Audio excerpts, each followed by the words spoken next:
fridge. It's got cupboards above it.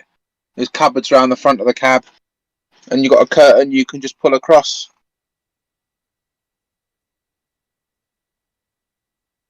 Can you get like a gaming system in there or a computer and stuff like that? Yeah, of course you can. That'd be cool. You can have like a big, like a big speaker tower and go around and have parties and stuff. It's like when you truck Seppi, just like everyone jump in the back, instant rave. It's not one of the big American ones, unfortunately. Mind you, they can't go on British roads while pulling a full-size trailer.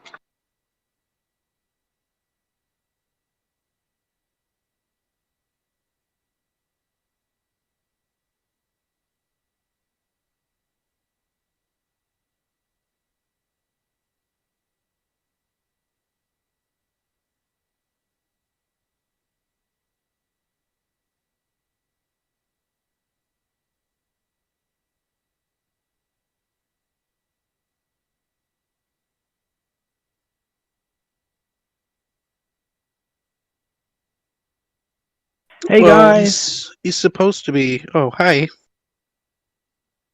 Yeah, I sorry I'm was gonna say late. you're I had supposed to to hit set a bit funny. Yeah, what time do you call this, Mister? the yeah, I forgot it was at 5 now instead of 6. Oops. Well, here we are then. What were you talking about? Trucks and raves. Trucks and raves. All right then. Is there anything you want to keep talking about, or are we ready to move on to the live stream itself? Yeah, that's what we should move on to. All right then. Okay, so tonight's live stream will be we'll pick a topic from the voice chat if you want, or we can talk about how Elon Musk seems to also have been hit by Amber, or whatever you want really. It's open night, I guess.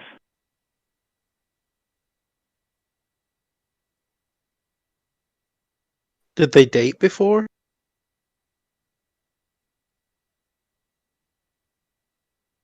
Sorry, what was that? Did Elon and Amber date before? From what I gather, Amber cheated on Depp with Elon, but they were also officially together for a while. And yeah, it does look like he's acquired some nasty bruises on the side of his face, maybe a black eye as well. It's kind of hard to tell, but his face is very blotchy in the photos, although they are quite low res. It does seem an awful lot like everyone Amber dates ends up with bruises on their face. And does Elon actually, is he saying that she did it, or is he, like ashamed of it, like, or something like that? To my knowledge, he hasn't said anything, although I don't think he's dating her now.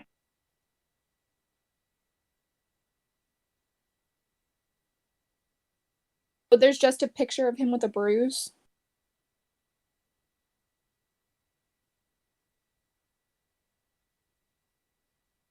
It does seem a little flimsy to just go off that. I mean, it could have been caused by other things. Could have got into a fight with someone else.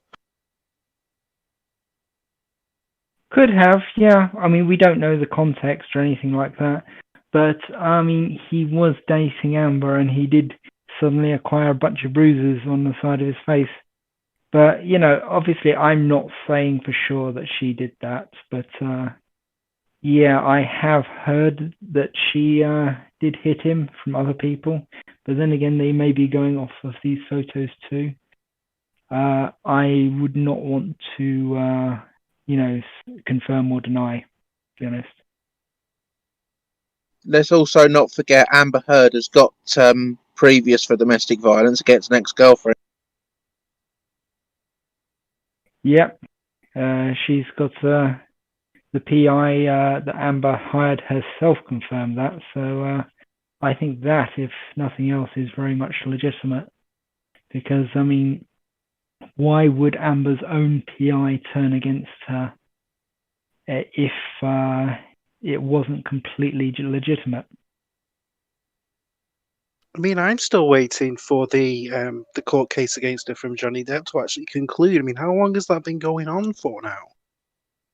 The libel case or the No, the or criminal case. I haven't heard anything about a criminal case going forward. All I've heard about is the libel case. Is there not? I thought he was also pressing charges. I could be wrong. Well, he might be, he might not be. I couldn't confirm that. I haven't heard anything about that. I wish he would, though.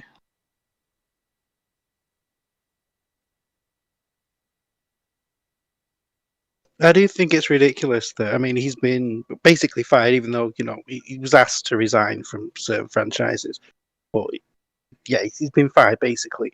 And still, with all these same allegations against her, nothing's happening to her. She's still in all these top things and everything, all these films and stuff, and she's not being forced to resign from anything.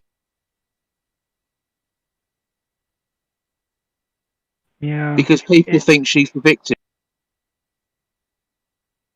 I think it's more of a, they do, but it's kind of like they're picking her as the default victim rather than they're listening to any of the evidence. They're not doing this honestly.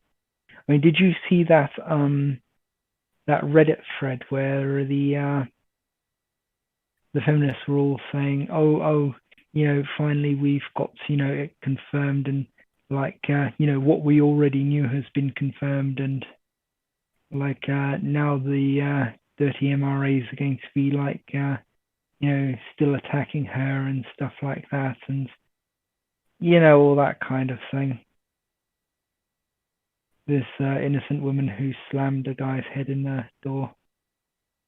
I think they're saying that. I mean, it's total, you know, rubbish what they're saying, obviously, but I think they're saying it because I know that some of the allegations in the libel case are not going forward.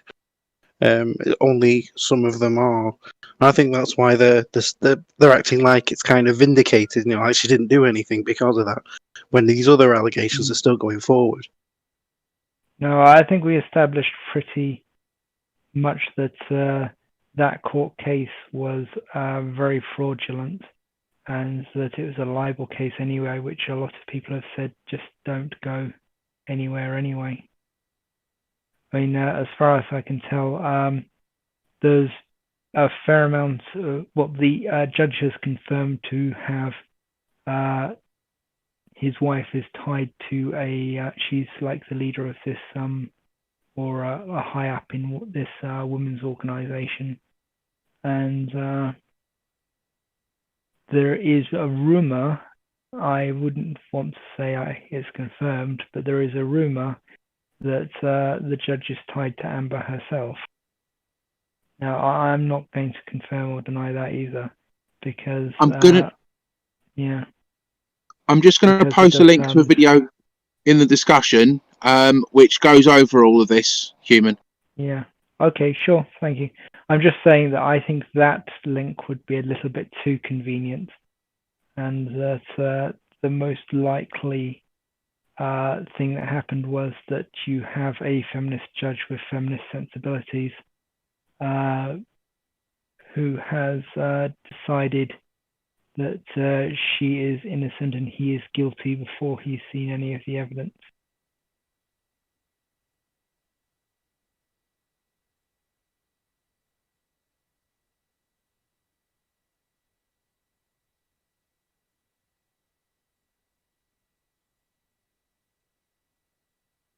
We'll have to take a look at that later, because we can't really stop the entire live stream to watch the video unless we all watch it together.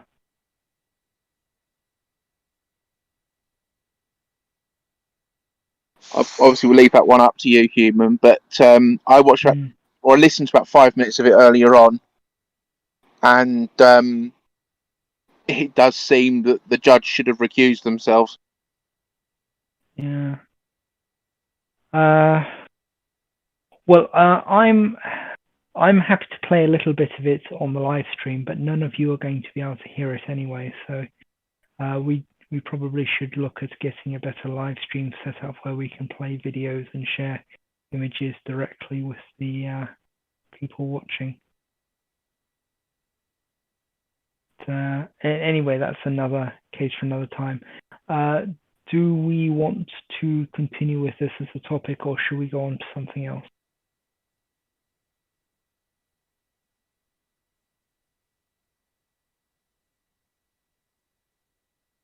It's as good a topic as any.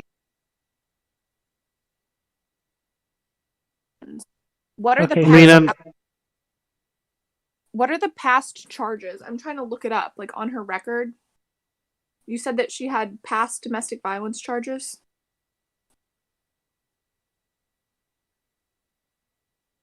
Well, I don't specifically know if she was charged over it, but I do know that her PI uncovered her being violent towards a previous lover who was a woman.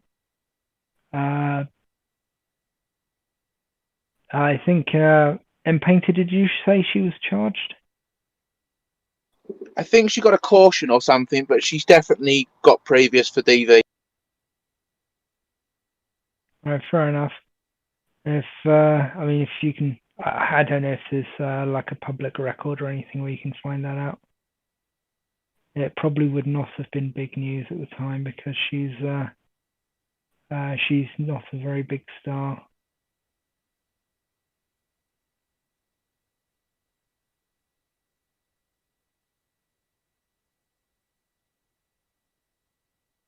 Yeah, the thing that really bothers me is how people are still just like the Sun is still pushing this, even though I'm pretty sure they know it's crap.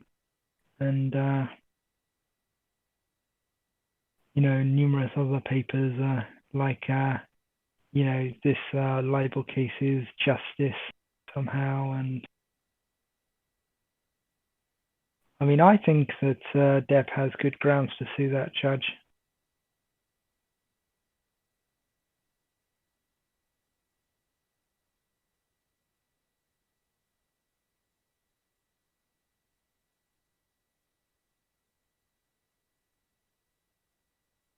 Is everyone watching the video? If so, I'll just play it on the live stream.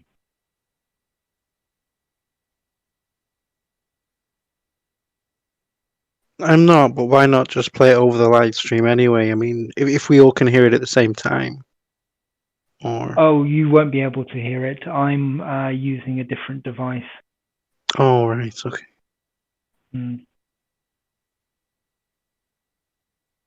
But if you guys all want to watch it, I'll play it on the live stream.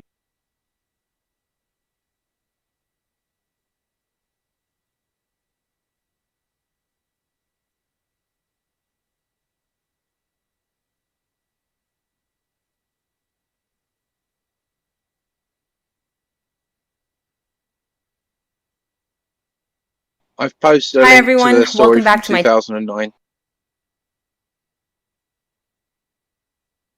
Thanks.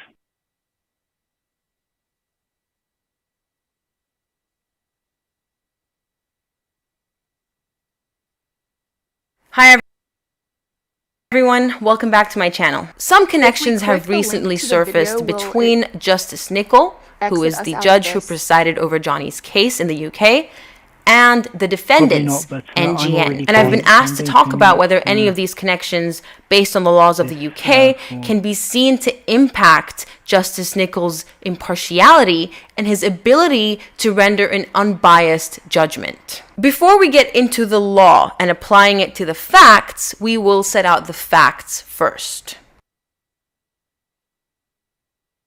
The first connection, which I find to be the most alarming, is that of his son. And yes, I do realize that his last name differs from that of his father, but he does share the same last name that his mother has, Camilla Palmer, who is Justice Nicol's wife. Robert Palmer works at Talk Radio, which, as you can tell, is a UK-based radio. Upon further investigation by users on Twitter, it turns out that Dan Wooten, one of the named defendants that Johnny was suing, also works at Talk Radio, To make things all the more suspicious, it turns out that Talk Radio is owned by Wireless Group Limited, which is a subsidiary of News UK and Ireland Limited, which is a subsidiary of News Corp, which, you guessed it, owns the Sun newspaper in the UK. So essentially, Justice Nichols' son works for the defendants. The next connection I want to talk about is in relation to Kathy Lett and Jennifer Robinson, Jennifer being one of Amber's lawyers, and Justice Nichols' wife Camilla Palmer.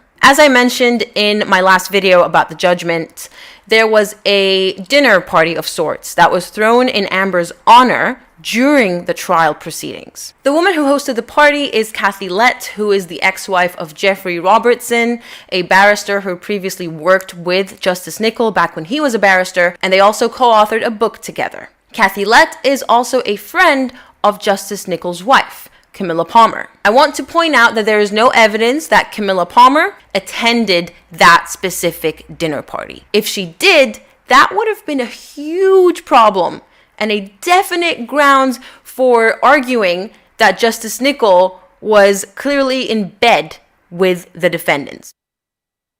Hey everyone, it's my vocal cords again. A helicopter was flying overhead when I filmed this portion of the video, and I ignored it as I was filming, thinking my microphone wouldn't pick it up, but it did. So you live and you learn. Anyways, I also wanted to point out that Kathy Lett is incredibly close to Amber's lawyer, Jennifer Robinson. And also in attendance was Baroness Helena Kennedy, who is also a barrister at Doughty, which means she also works with Jeffrey Robertson, Justice Nichols' co-author and ex-colleague. Baroness Kennedy is actually quite a champion for reform in the area of female victims of domestic violence. Now, of course, there's nothing wrong with that. No one is negating the fact that women are victims of domestic violence.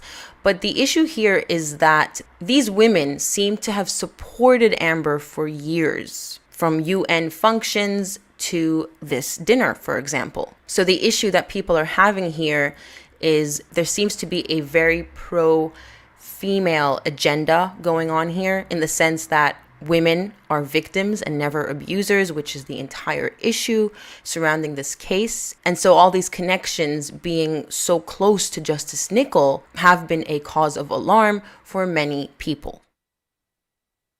And then finally, there's the fact that Justice Nichols, back in his barrister days, was a barrister for The Times, which is also owned by Rupert Murdoch. And he scored a landmark victory for the freedom of the press in the Court of Appeal. So I forgot to talk about this particular point when I was filming, which is why we're back here with my vocal cords. I found a case which is a real-life illustration involving Justice Nichols as a way of showcasing that just because Justice Nichols was a barrister who championed free speech back in the day, that doesn't automatically mean that he is biased and is always in favor of free speech. Now, it's very important for me to say that I am not defending him. You all know my opinions about the judge based on my analysis of his judgment.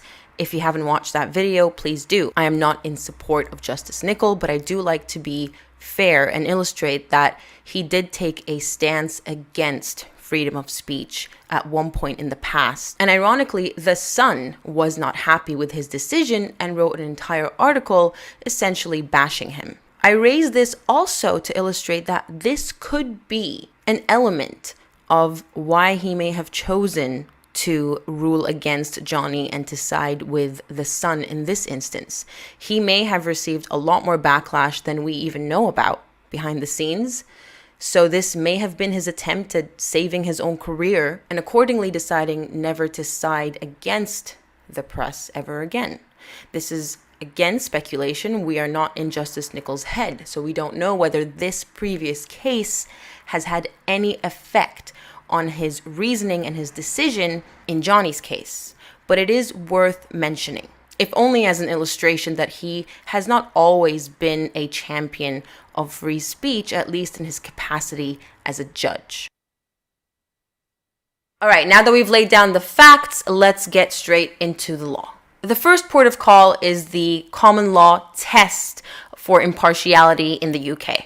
The established test is as follows. If a fair-minded and informed observer, having considered all of the facts, would conclude that there was a real possibility that the judge was biased, then the judge was biased and should have recused himself. So as an outsider looking into the case, who is fair-minded and well-informed, if they find, after considering all the facts, that the judge was clearly biased and should have recused himself, then the test has essentially been satisfied and the judge is deemed biased. The purpose of impartiality is to maintain the public's confidence and trust in the judicial system. Because as you can imagine, if judges were perceived to be biased and lacked impartiality, then how can we trust that their decision was the right and fair decision? The bar, however, seems to be quite high for justifying a recusal. An application for judicial recusal will be exceptional and will require the applicant to demonstrate the existence of exceptional circumstances.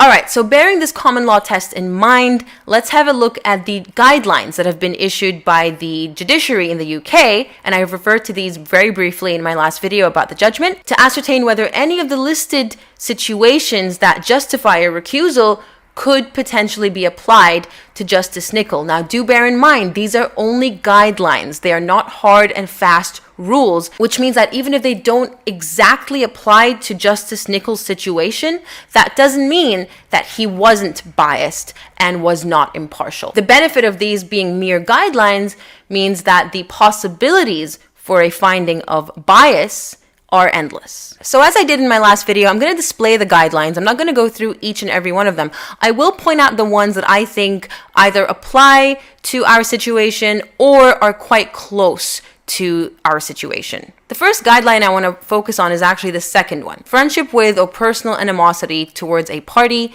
is also a compelling reason for disqualification. However, note that friendship may be distinguished from acquaintanceship, which may or may not be a sufficient reason for disqualification, depending on the nature and extent of such acquaintanceship. This one applies directly to Camilla Palmer's connections to Kathy Lette, who was great friends with Amber's side. We have to focus on Justice Nicol here, not necessarily his wife, because it is important to point out that just because Camilla Palmer may be friendly with Kathy Lette, that doesn't automatically mean that Justice Nicol is also friendly with Kathy Lette and is sympathetic to her views. I'm not saying that that's not the case. I'm just trying to be fair here. So this one is up for debate. It all depends on the connection between Justice Nicol and Kathy Lette or Justice Nicol and Jennifer Robinson. If it is a friendship, it seems to be that the scale is balanced in favor of bias. But if it's a mere acquaintanceship,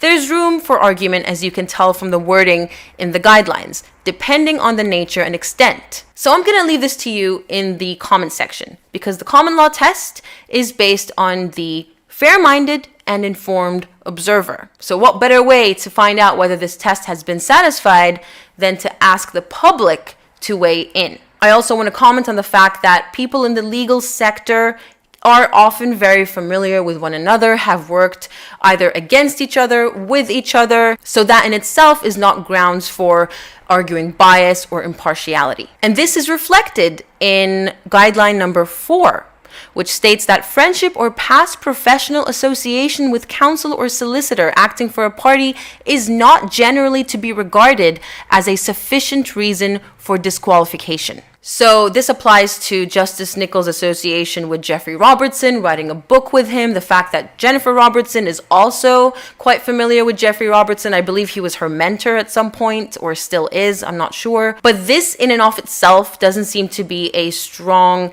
basis for disqualification and a strong indicator of bias, although again, there is always room for argument because these are mere guidelines. I also want to point out that Jennifer Robinson was Amber's personal lawyer on this case, and Amber was not the defendant, she was merely a witness. So Jennifer Robinson did not appear for the defendants. I just wanted to clear that up as well. Now, with regard to Justice Nicol's representation of the Times back in 2006 in his capacity as a barrister, Guideline 6 states that past professional association with a party as a client need not of itself be a reason for disqualification, but the office holder, being the judge, must assess whether the particular circumstances could create an appearance of bias. Now, as we mentioned before, the Times is actually owned by News Corp, which owns the Sun. So effectively, Justice Nicol has sat in on a case where one of the parties were previously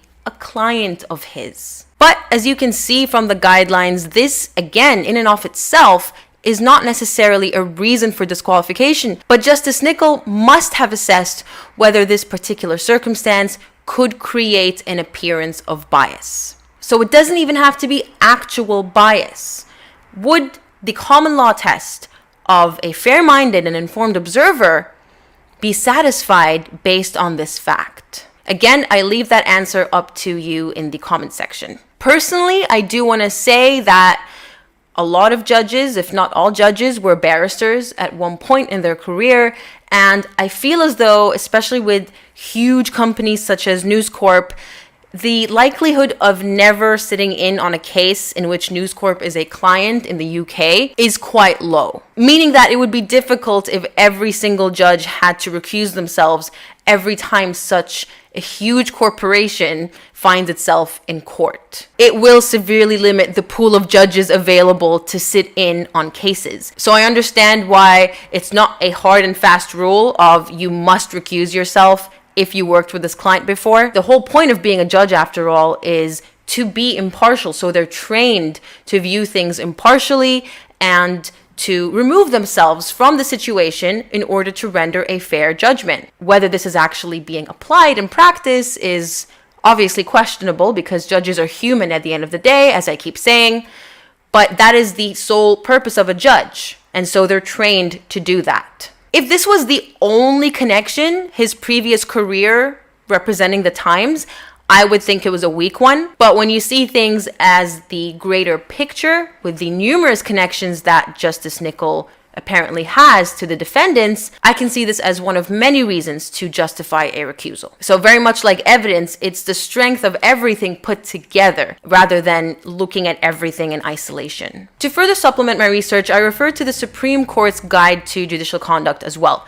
Now, Justice Nicol is a high court judge, but these guidelines that I found are identical to the ones that we have just discussed, except they have some further supplementary guidelines that I'd like to refer to. The specific guideline I want to refer to is 3.12, which states that a justice will not sit in a case in which he or she, or to his or her knowledge, a member of his or her family has any significant financial interest in the outcome of the case. And of course, a judge's children are included in this definition of family. It is up to the judge to take reasonable steps to inform themselves of these potential interests pertaining to their family members. This one could be pertinent, it could be stretched to apply to the fact that his son works for the defendants. And if the judge found for Johnny against his son's employer, his son would suffer financially by losing out on his job entirely. And because News Corp is such a huge monster of a corporation in the media world, his son may be barred from ever working in the industry ever again. That can be argued to be a financial interest in the outcome of the case. Now, I do have to point out that his son is only a contributor to talk radio, not an actual full-time rostered employee. But I did find out through Twitter from a lawyer based in the UK that the fact that he's listed as a contributor of talk radio along with other regulars on the show is enough to presume that he has a vested interest in the outcome. And also, the fact that he's a contributor doesn't mean that there's no contractual agreement between him and talk radio in which they exchanged services for remuneration. I hate this word so much. Remuneration. I'm fairly certain that Mr. Nicol's son doesn't contribute to talk radio for free. He gets paid for his services, which brings us back to the financial interest in the outcome of the case.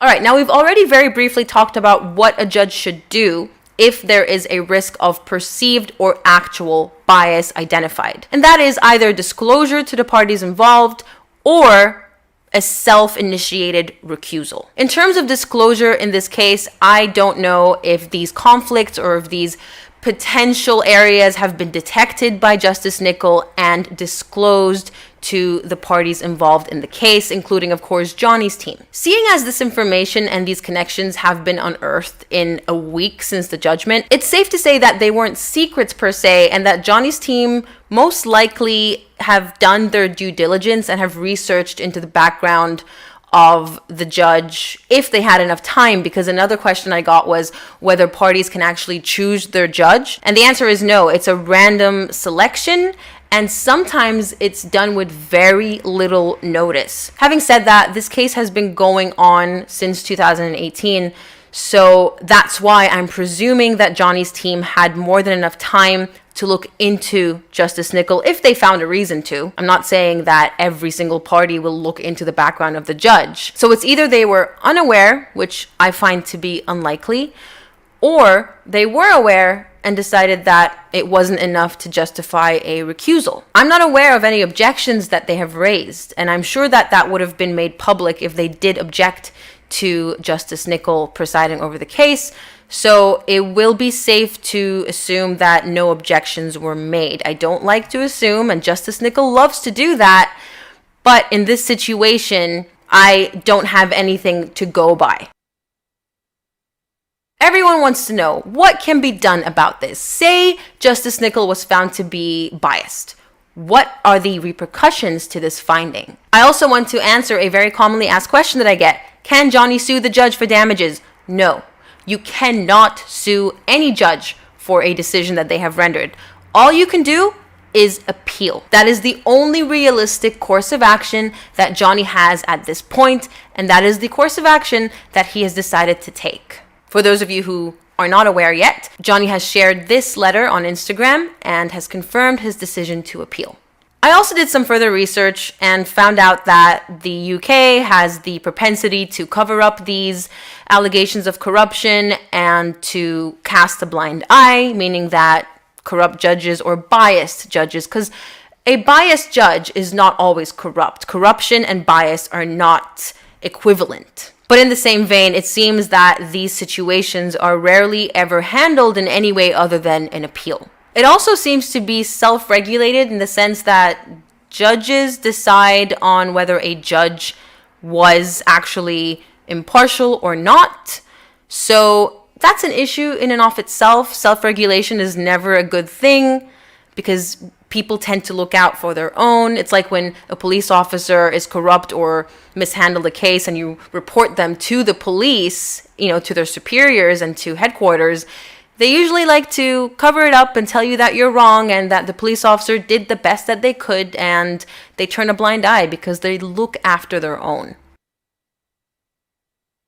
The purpose of this video is to lay everything out for you and to get your decisions or your opinions based on the common law test in the comments below.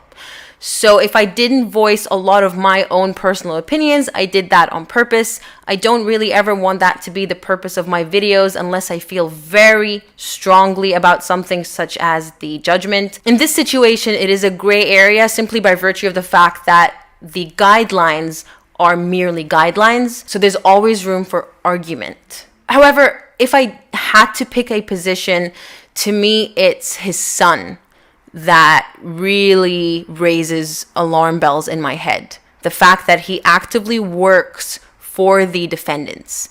That is a problem. When I found out about Justice Nicol's son, that's when I decided to make this video. I'm not a parent, but I have parents, and I know how much parents love their children and are very concerned about the future of their children.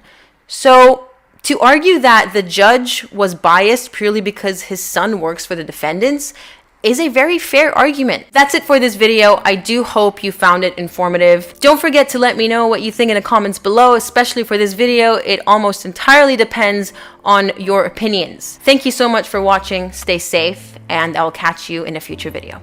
Bye.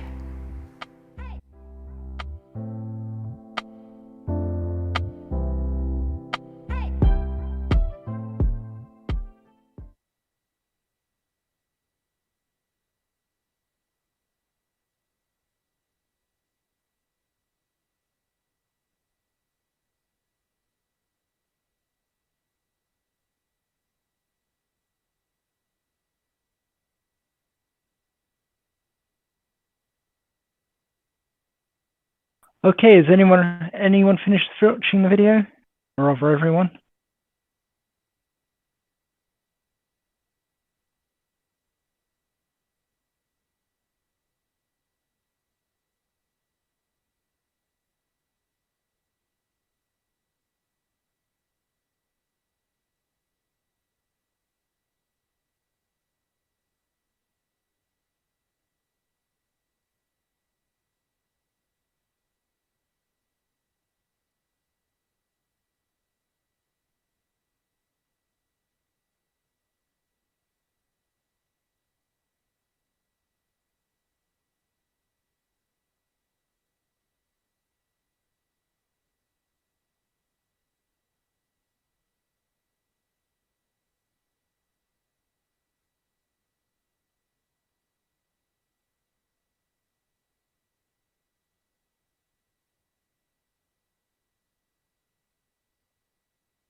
For those of you watching on the stream, please bear with us while we wait for everyone to get back. Painter, are you back now? What did you think? I didn't actually watch it. I was busy doing other things, but from the stuff I have watched, that judge is certainly questionable. Very much so. It's from what I can see, he's tied to her family, and he is tied to News Corp as well. So, oh my goodness, this is like the worst possible judge you could have picked. I do not know how they managed to get this judge. This lady says the judges are picked randomly. I'm not so certain that's the case in this one. I am of the opinion that it's quite possible that some sort of backroom dealings happened, because quite seriously, this has to be the perfect judge from the point of view of both Amber and News Corp. It's just it's just too much to just accept. It's too much of a coincidence that this specific judge got picked. I mean, unless there's just dozens and dozens and dozens and dozens of judges running around like England in the pocket of News Corp and Amber Heard is no, it just doesn't make sense.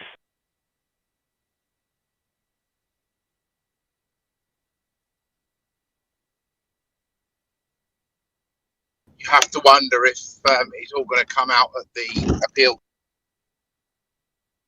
Oh, I think it would have to. I mean, if I was deaf, I would be seriously looking into this judge now, because he honestly should have looked into him to begin with.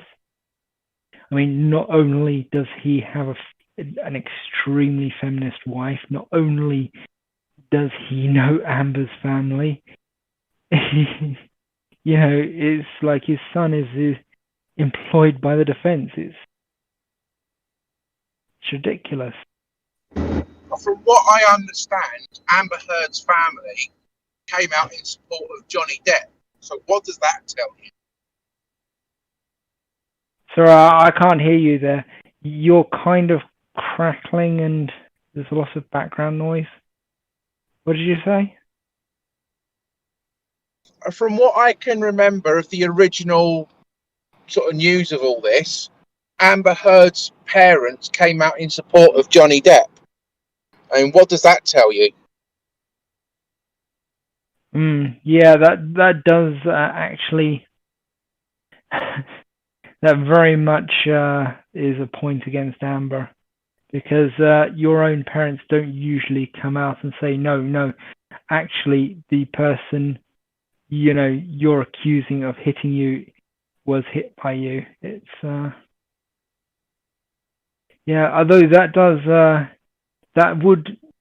that could potentially weaken the connection to the judge, but saying that just the judge knowing that family doesn't necessarily mean that the judge knows that the will of the parents of that family is that everyone know that Amber is an abuser.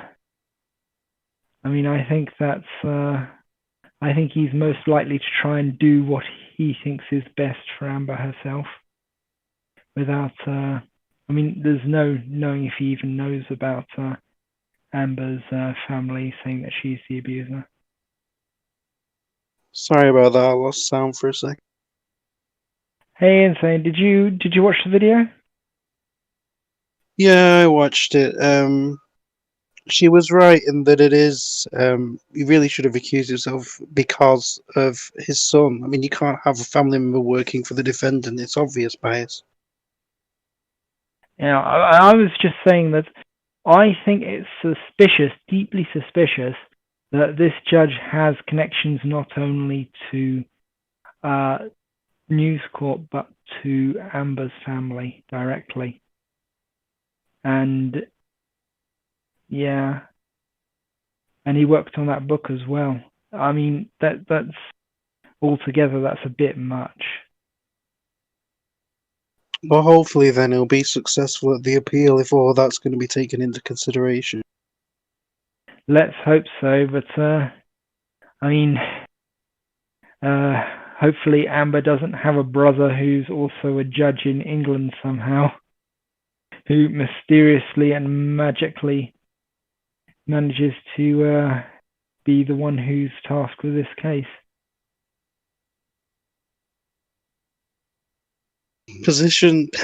People in positions of notoriety somehow do seem to get a lot of people in high positions of power as friends or family members and things like that. I don't know how, but that's what they seem to have. But it's probably because the people in positions of power are themselves engaging in all sorts of unpleasant things.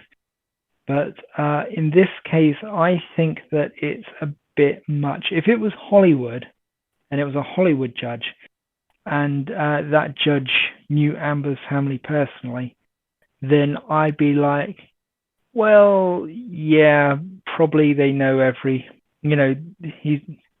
probably every judge has been over at a party at Amber's house or something.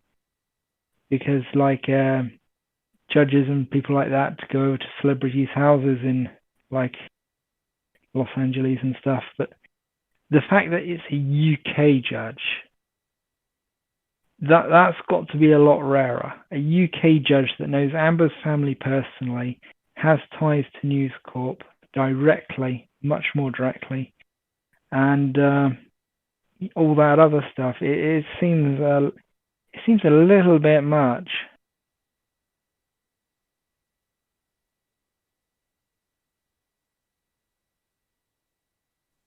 Well, she already managed to land one judge that is connected, which is much more beyond which anyone would have thought, really. So, I mean, it's not beyond the realm of possibility she's going to find another. No, it's not. I wasn't actually expecting the direct Amber connection. I was looking more for a feminist bias connection, which is also apparently the case. If you assume that he shares the same values as his wife, who runs that feminist charity.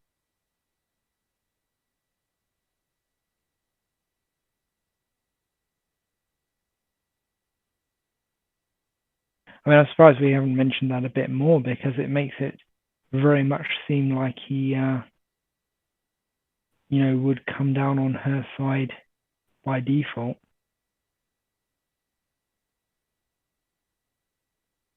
It does go to show you how screwed Johnny Depp was right from the very beginning. If that judge wasn't in place, there's a chance he could have actually won that libel case. Quite possibly. I mean, I heard that the guy just was ignoring evidence. Yeah.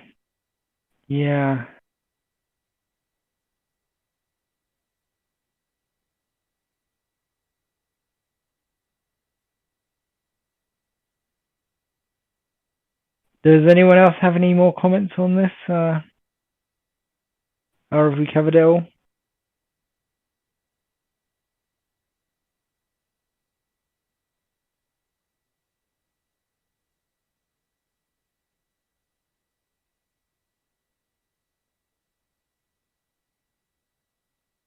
Well, I do think, was it 3500 Brasinger and someone else suggested some topics in voice discussion?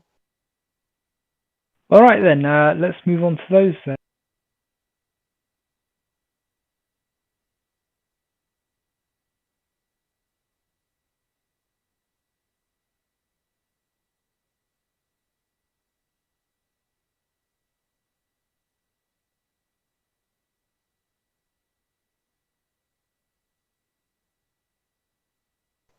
So Chimera Protocol wanted to talk about institutionalized feminism.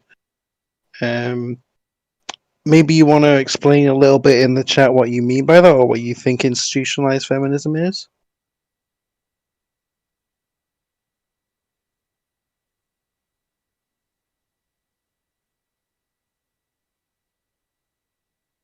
I would have thought that would be stuff like feminist control of education, law, and other things like that. Courts, plays. Yeah. Schools. There was a some time ago I came across an article about a school for Rwandan children, where they were like their solution to a genocide which mainly targeted men and which had women going around chopping up children with machetes, was to teach the boys to respect the girls, but not to teach the girls to respect the boys or anything like that.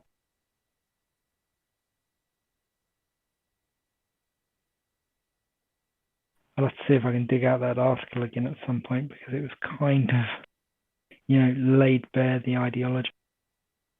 So, like, they had a special class for the boys about respect, and the girls didn't have to do it? Yes, exactly. I know at my university, they made all the male students, like, go watch this video about how not to rape people. Really? Was there like a step-by-step? Step Yeah. 1, lock yourself in the basement. Step 2, don't associate with people.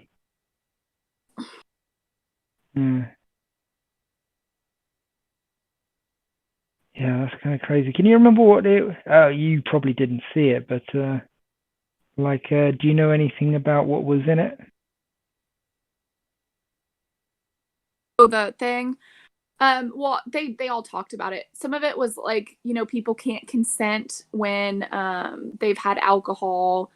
If you see your friend like hitting on someone who can't consent, tell them not to, that it's like men's responsibility to prevent rapes by men. Stuff like that. I might even be able to find the video online because I think we looked it up. And then like we had a class at the same time, all the girls, and it was basically like how not to get raped. And it said like they gave you percentages of like the girls who would get like sexually assaulted on a college campus, and then like what percent of men had ever sexually assaulted people, and it was like terribly high, but their definition of sexual assault was very broad as well. Yeah, it usually is. It's how they get the 1 in 4 women have been raped or sexually assaulted thing. They include kissing in that. Like, if somebody pecks you on the cheek, that's unwanted sexual contact. It's quite bizarre because they don't even count rape of men as like sexual assault in a lot of the statistical analysis. Yeah, I think they even said things like catcalling and things like that were like sexual harassment and sexual abuse. Oh, well, I've been catcalled, so yeah, it's I would kind of agree that catcalling is sexual harassment.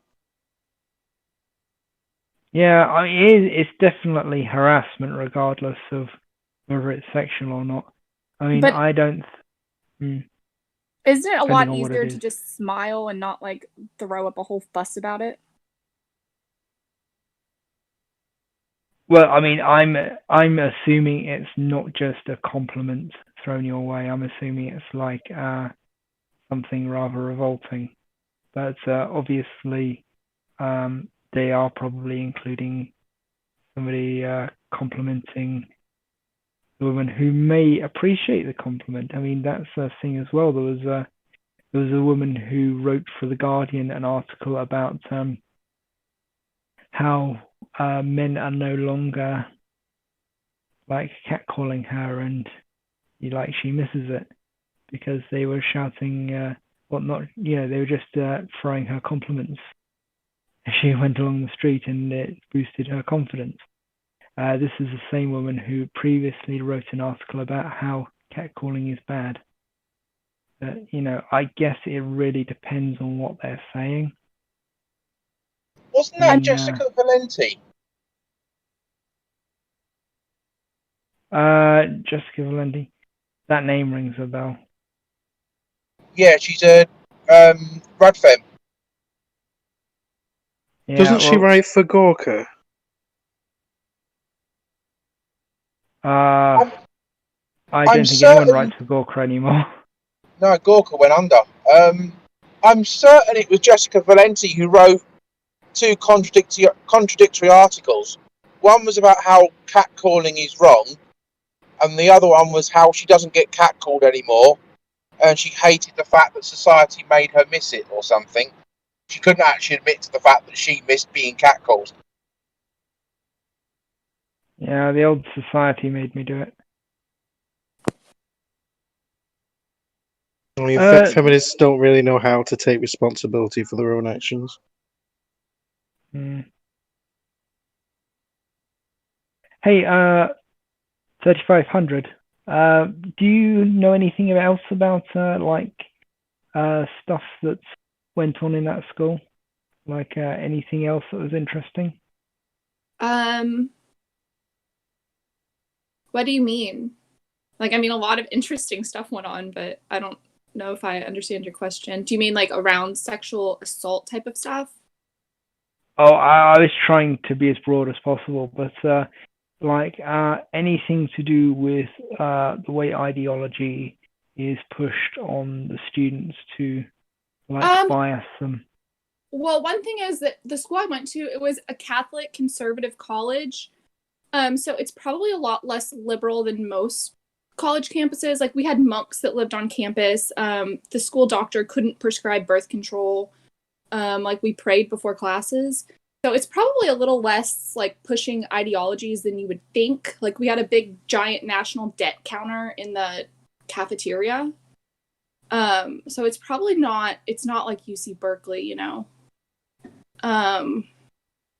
But yeah, I mean, I said in the other chat that, you know, there was a problem with basically me being promoted as a female scientist. And I mean, a lot of times I really felt like I was not fairly competing against like my male counterparts, and I would be selected for a lot of stuff. Like, I know I went to a bunch of elementary schools to present my work, and my research really wasn't that palatable to young children. And, you know, I had a lot of male researcher friends that, you know, their work was honestly a lot easier for kids to digest. But, you know, I was picked because they're promoting females in STEM and all of that. Yeah, it does sound like the ideology creeping in, but I'm glad it hasn't crept in to the extent that it has in a lot of other places, like you mentioned UC Berkeley.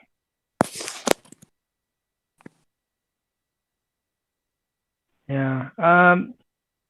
Does anyone else have any experiences with creeping ideology, that sort of thing? Like,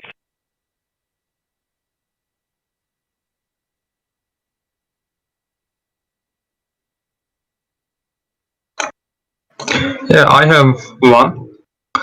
I'm from Turkey, and here I just saw something at news. A man had found guilty for not being able to have sex with his wife. That means woman can divorce him at court, and people responded very eager to this. If if this were reversed, we would see completely different situation, isn't it? People actually do not give men the permission to be decent, from crying out loud. If a man is unable to have intercourse, he's guilty. But if a woman is who do not want it, she is something else that's agreeable. We see in every inch of our society a double standard, and it is horribly disgusting. The people had responded to man who is unable to have intercourse with with his wife, which is an erection problem. But yeah, that is absolutely abysmal. I can't digest it. Yeah. This is the situation. There's a bit of interference on the line, but I think you said that you're living in a country where you can basically get into legal trouble if you can't satisfy your wife sexually. Is that what I... No, this is not me. And another person. I saw it at news. A newspaper article. Yeah, we are currently having some problems about women's rights here. We are not that progressive as you are, people, but here it is going something like we will see the same negative effects of feminism as you saw in your territory. The feminist agenda here try to accomplish same wrong ideas on government and policies, laws, etc. And all the people here has the same blue pill mindset. We try to fix the social problem, but at the same time, those who have the control over mainstream perceivance of people, the feminist organizations here, they promote the same wrong ideas about the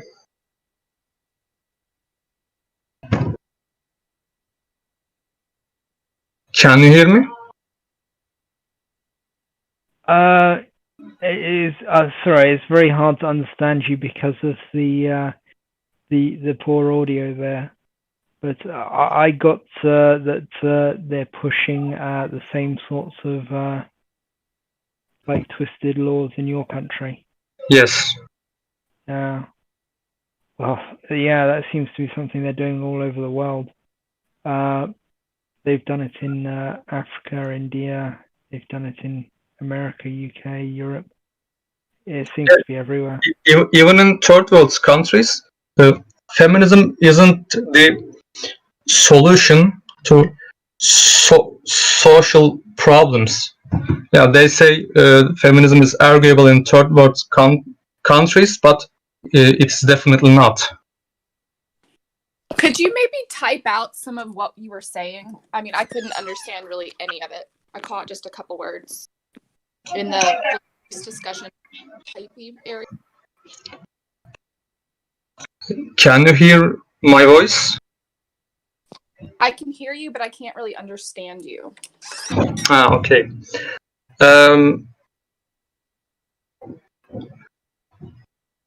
if you cannot hear me, then it is better for me to write it. Okay.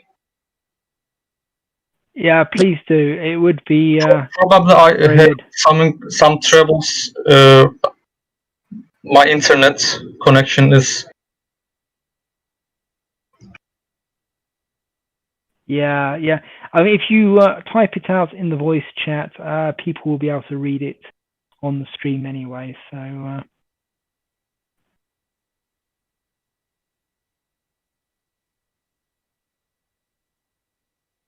While he's doing that, does anyone else have any examples they want to share?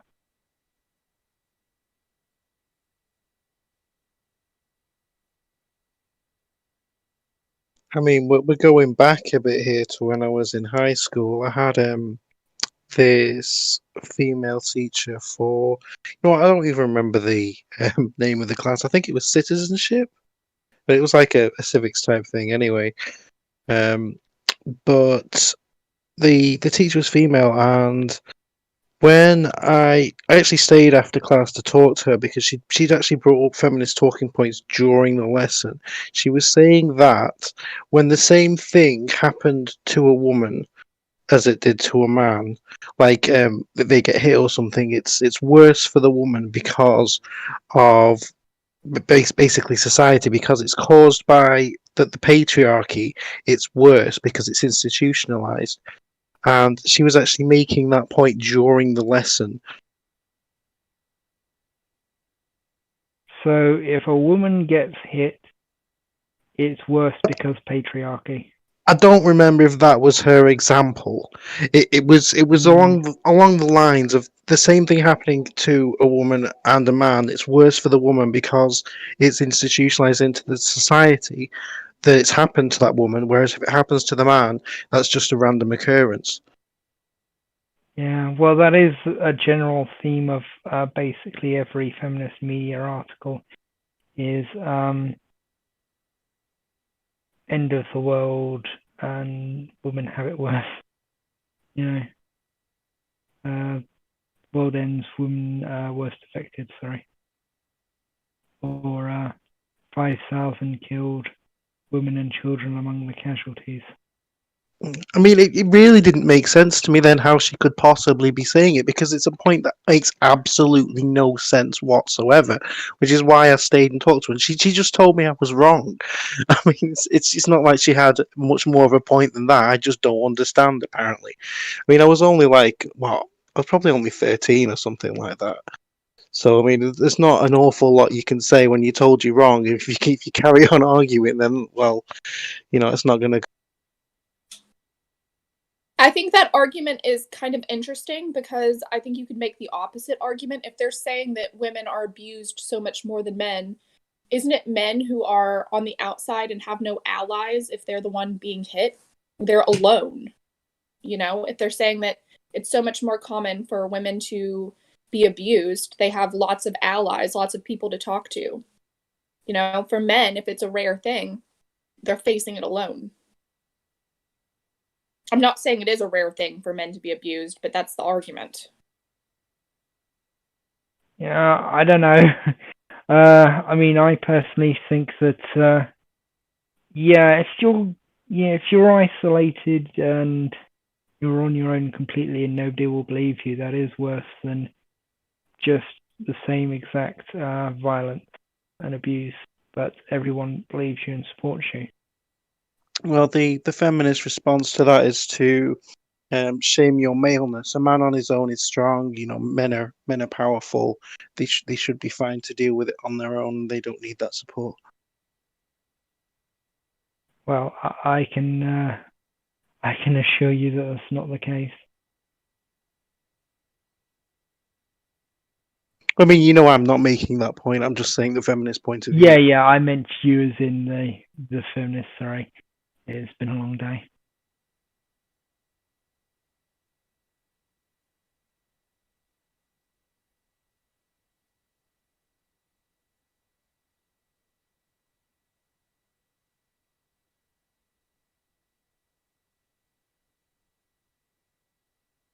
Does anyone else have an example, maybe?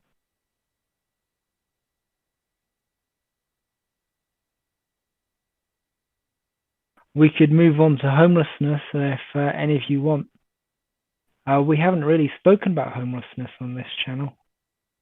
Homelessness, it's something like 70 to 80% male if you include women who are couch hopping. But if you go straight to the streets, then it's something like 80 to 90% male. And Yeah, I mean, it's 9. sorry, I was just going to say that the classifications are homelessness. You can be homeless and you can still be couch hopping. That is proper. It's a proper classification. But if you're on the streets, then that's called rough sleeping. You're not Yeah. just you're just couch surfing or something like that. No. Yeah. Well, it's the stats are usually like they vary based on which of those categories are included. If you make it really, really broad, you could probably get men to be like 60 to 70% even of the homeless. But when you just focus on rough sleepers and people sleeping in their cars, it spikes, especially if you go for rough sleepers. 90% of the people who die as rough sleepers are men. And that is a stat that is basically every time that stat comes up, it's the same. Like they found that in London, they found that in America. What is the reason behind that? Is it because of women-specific shelters and things like that? Or do you think it's people, like family members, being more sympathetic to females and things like that? And then plus veterans have a very high homelessness rate, and that's a majority of men. I think you've basically covered it there. I think that it's a huge range of issues that all focus down on men. One of the bigger ones as well is relationship, as in a lot of the homeless are there because of relationship breakdown. When you exit a relationship, a long-term relationship, you can lose quite a lot more than just just your shirts and whatever they managed to sneak off while you were packing the boxes. You can lose your entire house. You can end up with being forced to pay child support, and she's got your house, and she's got your car, and all that sort of stuff. It can be pretty brutal going through the courts for a man, if you're divorcing. And that's just another thing that impacts them. Some are on the streets because of abuse. Some are on the streets because they were doing very well, and then the stress started to get to them, and maybe they started taking drugs to cope, or maybe they just broke down. Maybe they started drinking. Before they knew it, they lost their job. Or it can be a financial crash because, in a crisis, it's probably going to be like the men who lose a lot of their jobs. I mean, obviously, women do lose their jobs in a crisis as well, but men tend towards being the breadwinners. And if the man can't support the family, then it's quite possible that he'd be divorced, or he would... there's so many circumstances that can end a man up on the streets. It's quite ridiculous. I mean, I am not saying that I haven't seen female homeless on the streets, but looking back on it, I can only picture 2 or 3 female homeless people that I've ever met. The vast majority are male. If you look at a homeless camp, you won't see many women. Are there not, certain homeless shelters? Do they not give priority to women because apparently they're more vulnerable on the streets than men are? I think there's a lot of places give priority to women generally. Women have friends, who will take them in a lot more readily than men, from what I've heard. They have they're more likely to be able to shack up with somebody, as as crude as that sounds. They have refuges where they can turn to if they're made homeless. They also have all the facilities that are available to men. Like, on top of everything they have themselves, they have basically all of the facilities that men have. I have never heard of a female homeless person being turned away anywhere, but I've heard of male homeless people being turned away.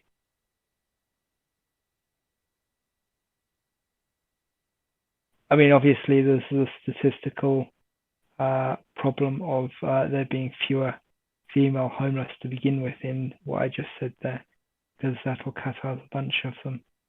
But yeah, it's just everything seems focused on helping the women to evade that situation, and almost everything seems focused on pushing the men into that situation, as far as I can say.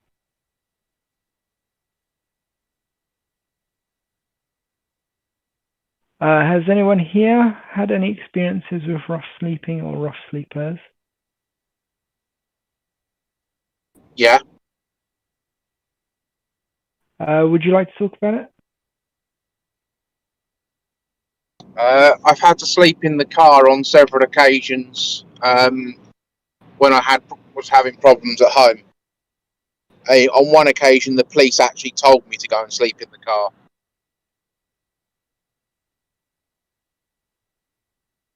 That's certainly a novel approach to like getting you out of that situation that would not have flown if you'd been female, I think.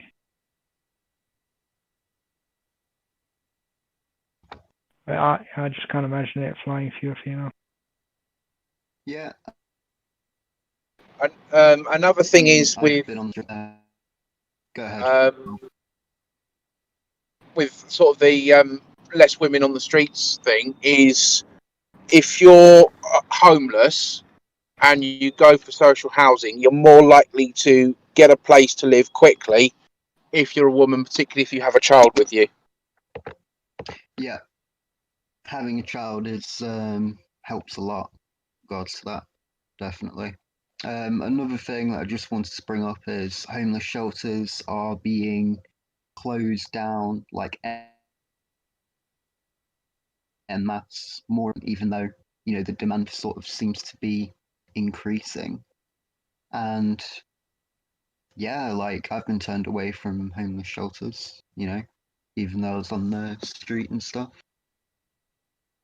And that's a very common story. You quite frequently, in my country, have to pay for homeless shelters, because that's one of the only ways that they can stay open, is you have to pay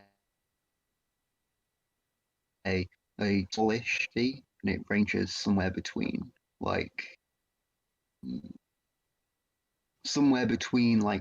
10 and 30 quid a night.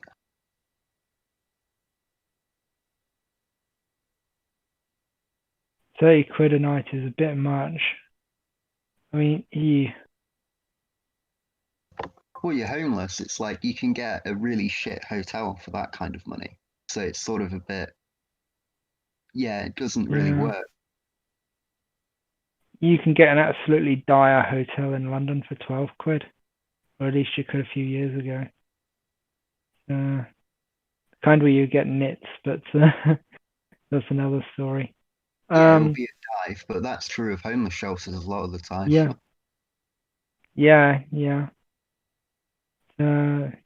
It's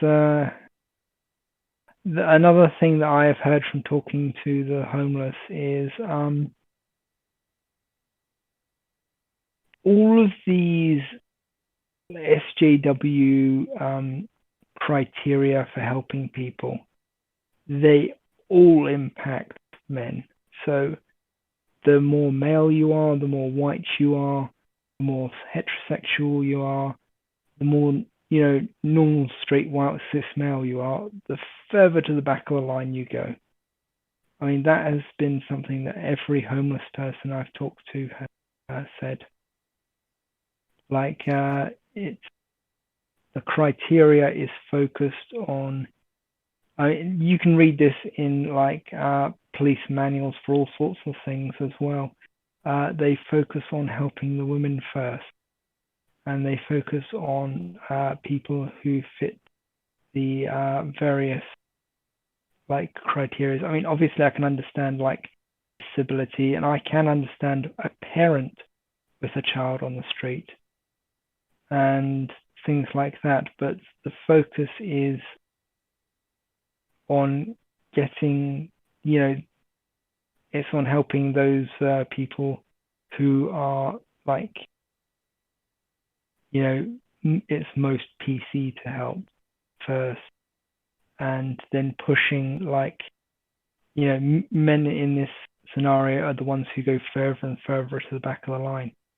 And it's, it's not a nice thing to talk about, and it's an awkward thing to talk about, because you do want to help those other people as well.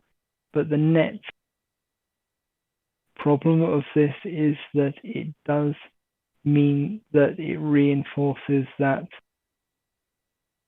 whole thing that keeps that whole system that keeps men on the street, while women end up in council flats first.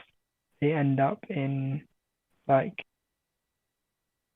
all these different programs and things like that. I mean, has anyone else heard that directly from them, or from anyone else? Yeah, I mean, I was just going to mirror what you were saying to some extent, that a lot of the homeless have disproportionate issues with things like drug addiction, or like you can see that a lot of the homeless come from fatherless homes disproportionately, and so on. And it seems obvious that, those issues tie in to some extent.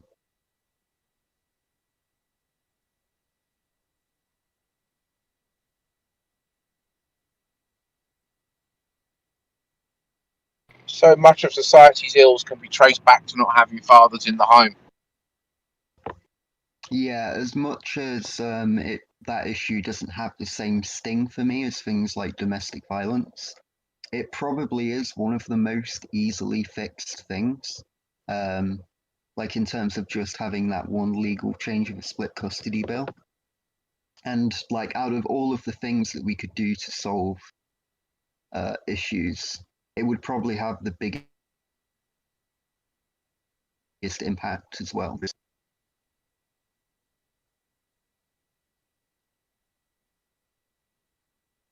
Okay, I'm pretty tired, so I'm gonna get off now. You guys take care. Fair enough, Insane. See you later. But to continue what you were just saying there, we are now back to ideology, because split custody equal 50-50 custody is something that every single feminist charity fights against.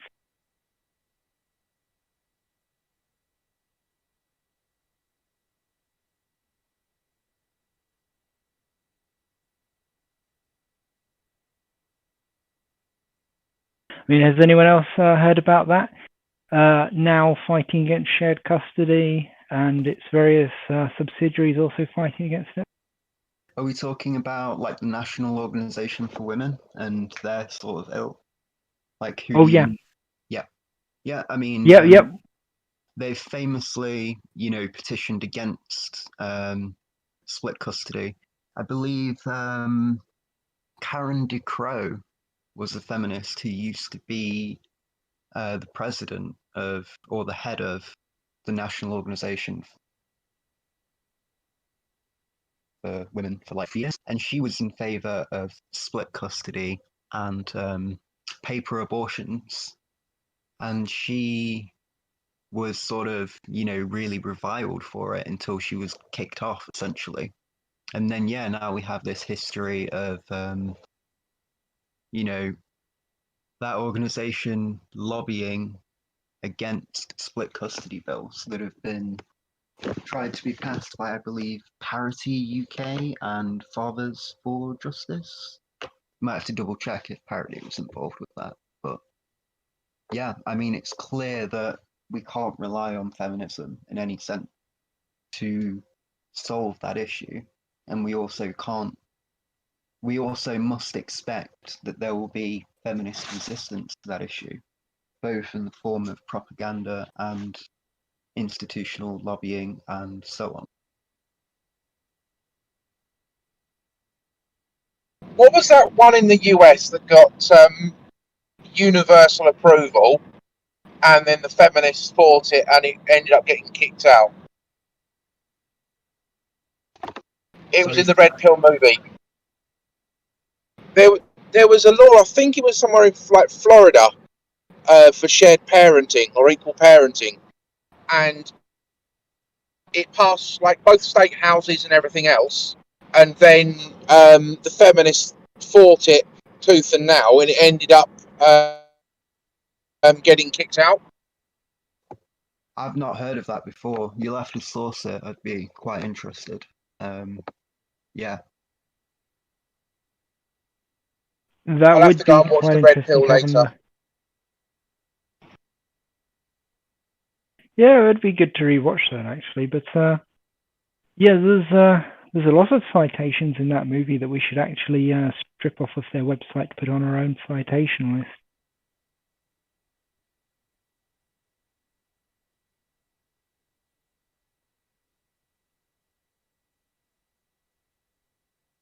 The really good one was actually Janet Bloomfield, but she's since deleted the video.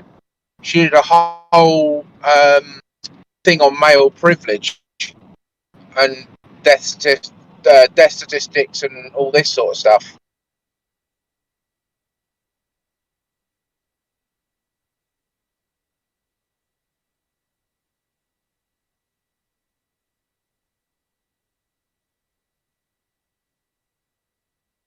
Do you all think the vast majority of people believe in male privilege? I was talking to one of my girlfriends the other day, and we both think that being a white woman is probably the easiest path in life. And, you know, she's, you know, pretty liberal. I think most women I know recognize that life's a little easier as a woman. Hello.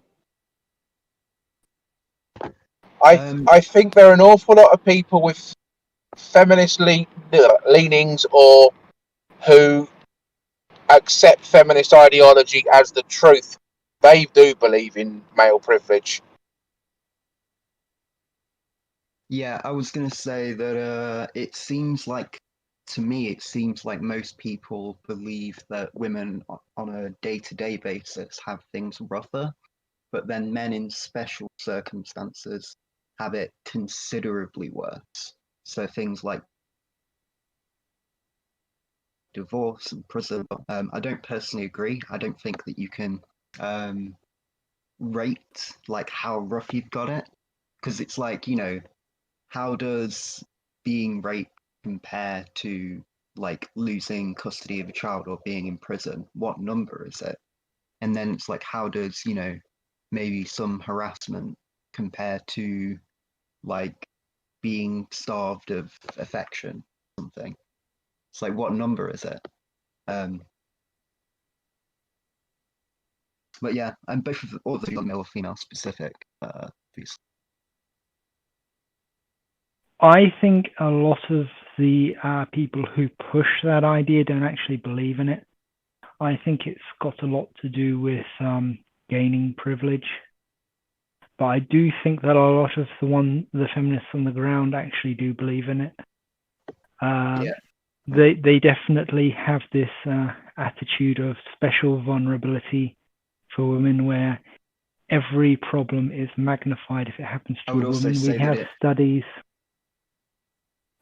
I'll just say we have studies proving that, but go on. Yeah, I was just going to say it varies hugely by location as well. like if you go to America compared to the UK, if you go to certain states in America, like I know California, I believe, is notoriously like that. Australia is like an incredibly feminist country, like in terms of the ideology being prevalent, and so on.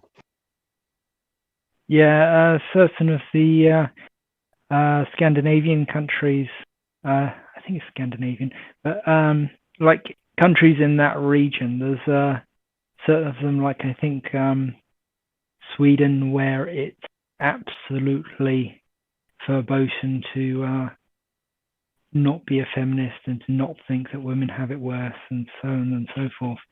And if you even try to like bring up men's issues, you're kind of you become a pariah.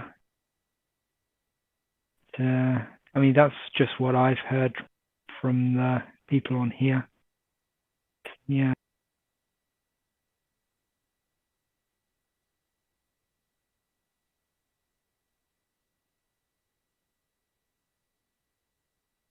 Sure.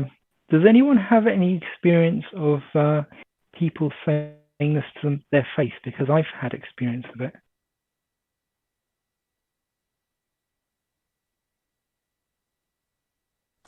Saying what to your face?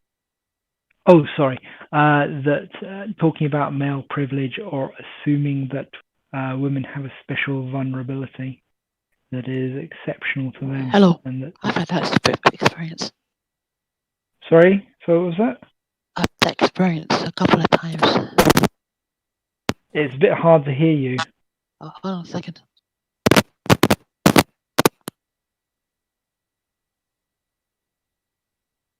Anyone else want to? Anyone else had an experience like that while they fix their mic?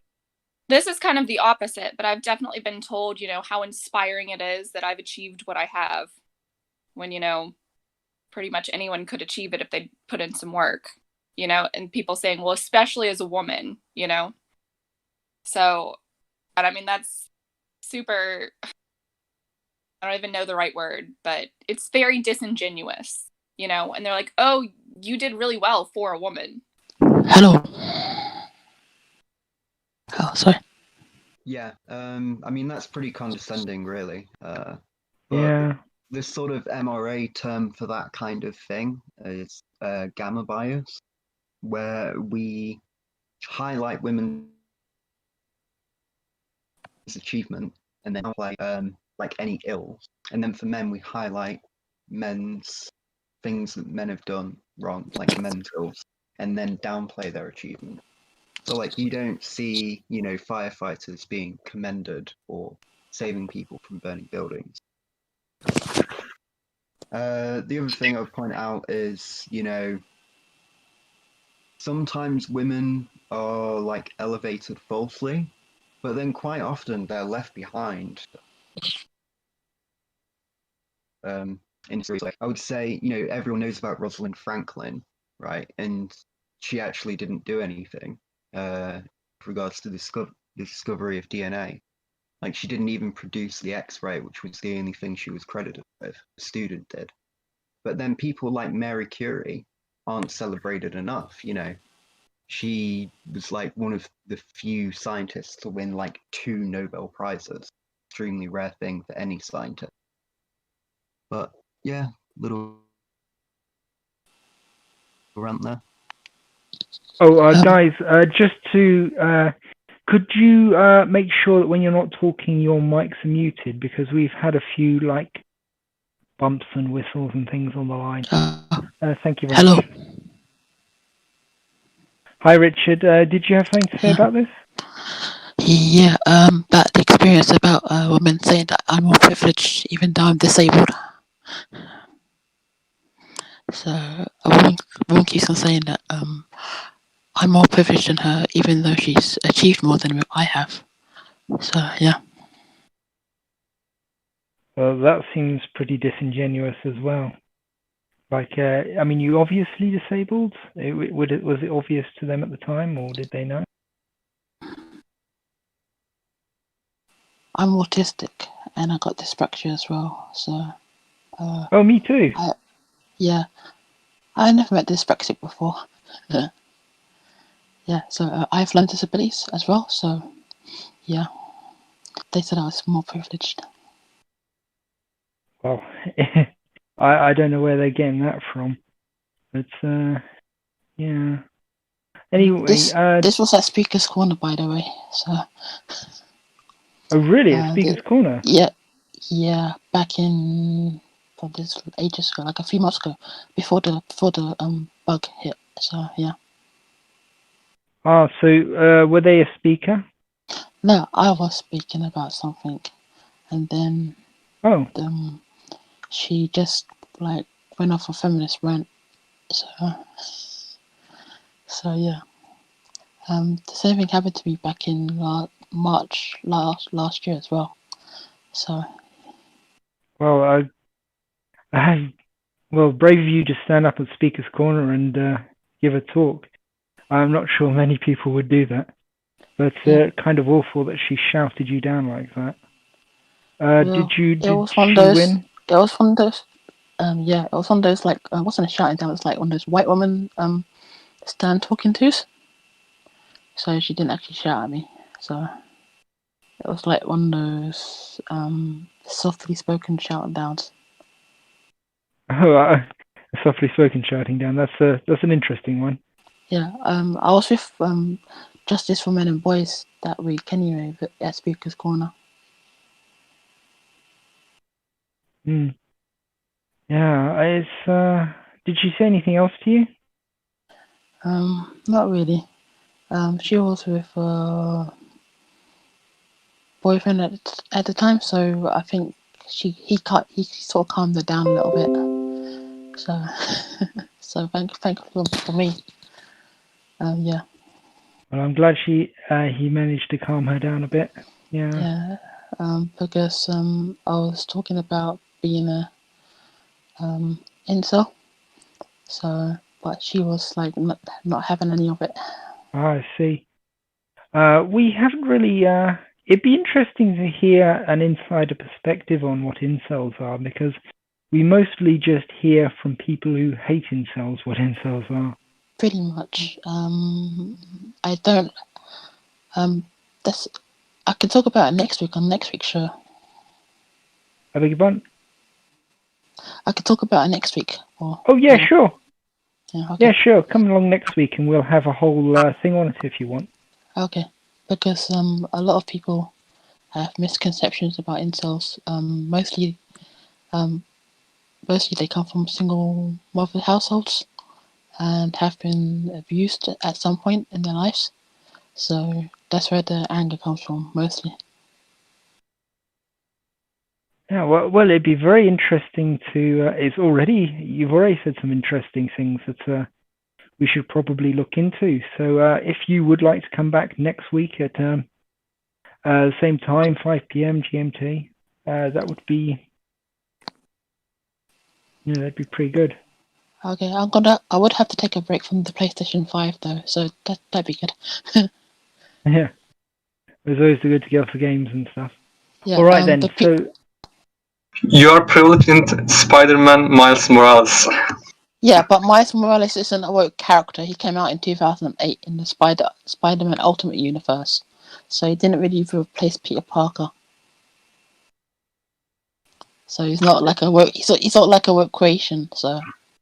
Yeah, I do not know about its comics, but Miles Morales is probably from Spider-Man Multiverse. Yeah.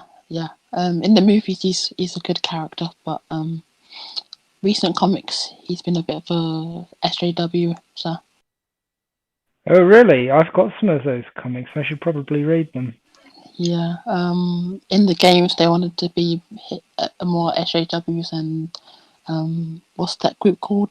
BLM. I don't know what and stuff, and hate police officers and stuff in the game, but the writers didn't want to do that for him. So. Well, I'm glad the writers didn't go full SJW, if that's what you're saying there. Yeah, because in the comics, when he first was created, he was like a well-rounded character and had his own like backstory and everything. Well, if you could post some stuff about that in the channel, that would probably be quite interesting to read up on. Okay. I don't think I've actually seen a lot of his stuff except for the movie, which was pretty good. Yeah. Peter Parker did come back briefly, but he was a clone. So Yeah, if I recall, I actually probably shouldn't suddenly spoil it if anyone's raring to read the Ultimate series, but it was a pretty good series. yeah. Well, okay. Anyway, back to the topic of male privilege and anything like that. Has anyone else got anything to say on it? It's mostly projection from feminists. So Well, I think that's a fair assumption. Yeah. because I think a feminist says about a man is mostly projection anyway. So Yeah, there is a lot of that. Assuming that men as a group are out for male interests is a major assumption of theirs. yeah, but which that's is not projection. true. A male, most politicians usually pander to women because that's what gets the vote. And every bill that's been passed in governments across the world have been to help women mostly. So, for the most part. Yeah. I Yeah. would also say that most women's issues are quite day to day, and so a lot of people can identify with the feminist movement because they've experienced those day to day issues.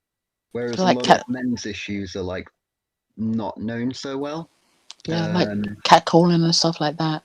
Most women can identify with that. Sexual harassment, obviously stuff that happens to everyone, but more visibly to women. So it's very easy for people to sort of call examples to their mind and be like, oh yeah, this is true, there's these issues, this movement's working on that, so I guess I'll join up with them. A lot of that stuff happens to men as well. So, but men don't complain about it. So yeah. But then it's like a lot of the really serious issues for men just aren't visible, either because they're not reported on or because they just happen at sort of lesser rates compared to the less serious issues. That happens more in juvenile prison and male prisons as well. In juvenile prison, the guards assault the boys more because in juvenile prison there's more women guards than there are men guards, and men get raped more in prison by the female guards as well. So yeah, that's completely true. And also, once they started tracking the statistics of young boys in young offenders prisons being assaulted, that's where they stopped tracking the gender of the perpetrators because they didn't want to make women look bad. It's what it seems to be. The term rape, the term rape culture came from prison as well. So, and that's why it described the men, because the feminists took that term rape culture and twisted it into their own ends. So. Yeah, definitely. There's lots of male rape victims that are erased. I mean, most of the rapes that happen to men out in society are done by heterosexual women, but the definition of rape explicitly only includes having a penis to penetrate with, it's legal to rape men in the UK under law, so it's not legal to rape them. But it's not recognised. Is the woman would be charged with, and this is so condescending, a rape victim and having to say this, right? Causing a person to engage in sex without consent is what the charge would be. And the main issue with that is that there's the minimum sentence for rape is 4 years, but then the minimum sentence for the crime I've mentioned is a community order, so you get a curfew and you get assigned a support worker and so on. Also, by the time you're done pronouncing the full name of the crime, everyone's lost interest, which I think is part of the reason why it's called this way. Yeah, I'd agree with that. And also, just whilst I'm bringing up the topic of, the rape laws for men and women, the UK recently doubled down on the rape laws, and that there was a big petition that was brought out, and the government's response was, no, we think this is justified.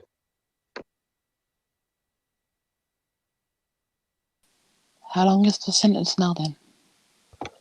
It's still the same, where, you know, the range is from a community order to life in prison, but obviously we know judges are biased against putting women in prison.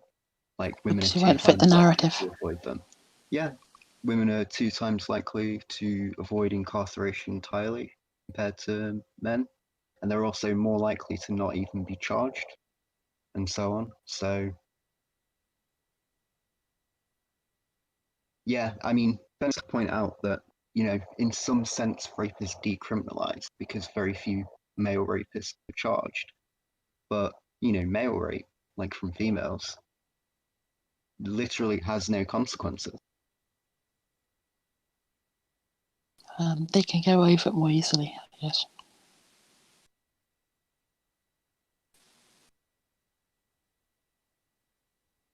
Do women rape that much?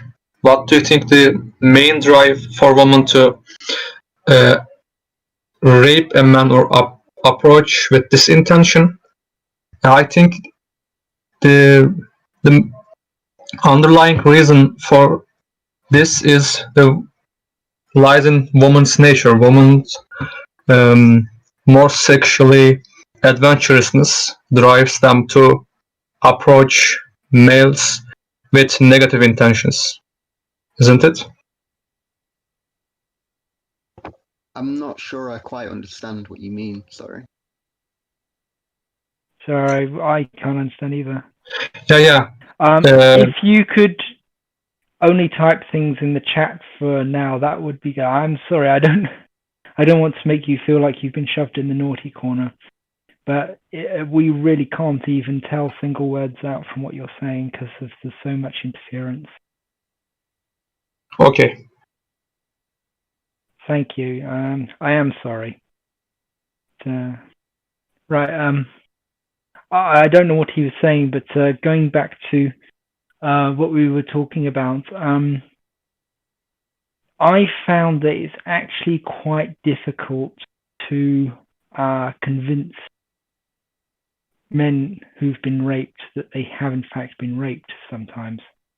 I will have debates with people on Twitter where the man will be like, oh yeah, she was like 25 and I was 12, and that's statutory rape straight out.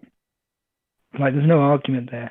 But a lot of men will try to argue it, and they'll try to argue it on behalf of other men and so on.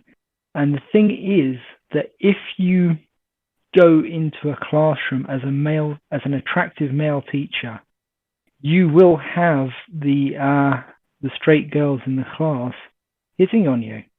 If not hitting on you, then at least like fantasizing about you and things like that.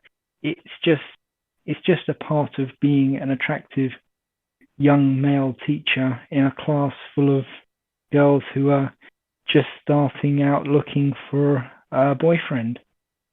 And it's the same in reverse with boys, with very attractive young female teachers. And you kind of have to bear that in mind, and you kind of have to realize that the power dynamic and the age is what makes this a problem. It's irrelevant if the person themselves thinks of it as a crime in that circumstance. But even men who are forced to have sex against their will, as they might put it, will say that, oh, no, it was just a bad night. It was just a one-night stand. I mean, I didn't want it, that sort of thing. But, you know, you get all these sort of justifications that sound like you could, they might be weak justifications that a rapist might use in court when they were defending themselves. It's you know, it's that sort of thing where men don't see what happened to them as rape. They don't see what happened to them as abusive often. Like if they're being hit, punched by their girlfriend and stuff like that, they might not think, hold on, I was domestically abused, until much later on, if they think it at all. There's like a mental block with males that they just can't bring themselves to think of what happened to them as comparable to what happens to women in similar circumstances. Like I've literally had men say, "Oh, yeah, I've had something a little bit like this horrible thing that you're talking about on Twitter. It wasn't as bad though." And then you just poke them just very, very slightly. You just say, "Oh, you know, what happened?" And they'll then go on to detail something way worse than what the other person was just talking about. And it will be something, you know, absolutely horrifying. And, you know, it's just a little bit of poking and they open up, and it's, but they don't think of it as, you know, them being victimized. Yeah, I mean, I would also say that regardless of whether trauma or not has occurred for those people, which, you know, maybe, probably, but regardless, you know, rape should be convicted as much as possible, because there's been a lot of research done into like people that rape, and in self-report surveys, about 10% of rapists do 90% of the rape. This is what it seems to be. So even marginally, like increasing that rate of conviction correctly would drastically reduce the number of rapes. I mean, obviously, because they've got that pattern of behavior of not seeking consent, of not caring about consent or whatever, or, you know, not caring about someone resisting, or not caring about someone saying no or whatever. That's the pattern of behavior that persists quite often.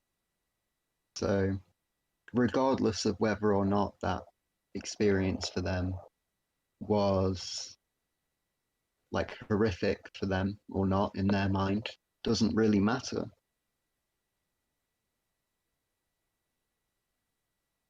Do you think that is it all about the attitude that, you know, there's very much a thought that men always want sex?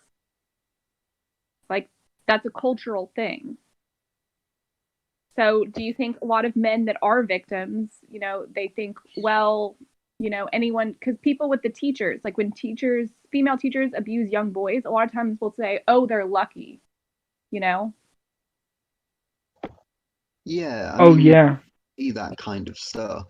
And I'd be quite foolish to say that it doesn't exist and that that's not a contributing factor.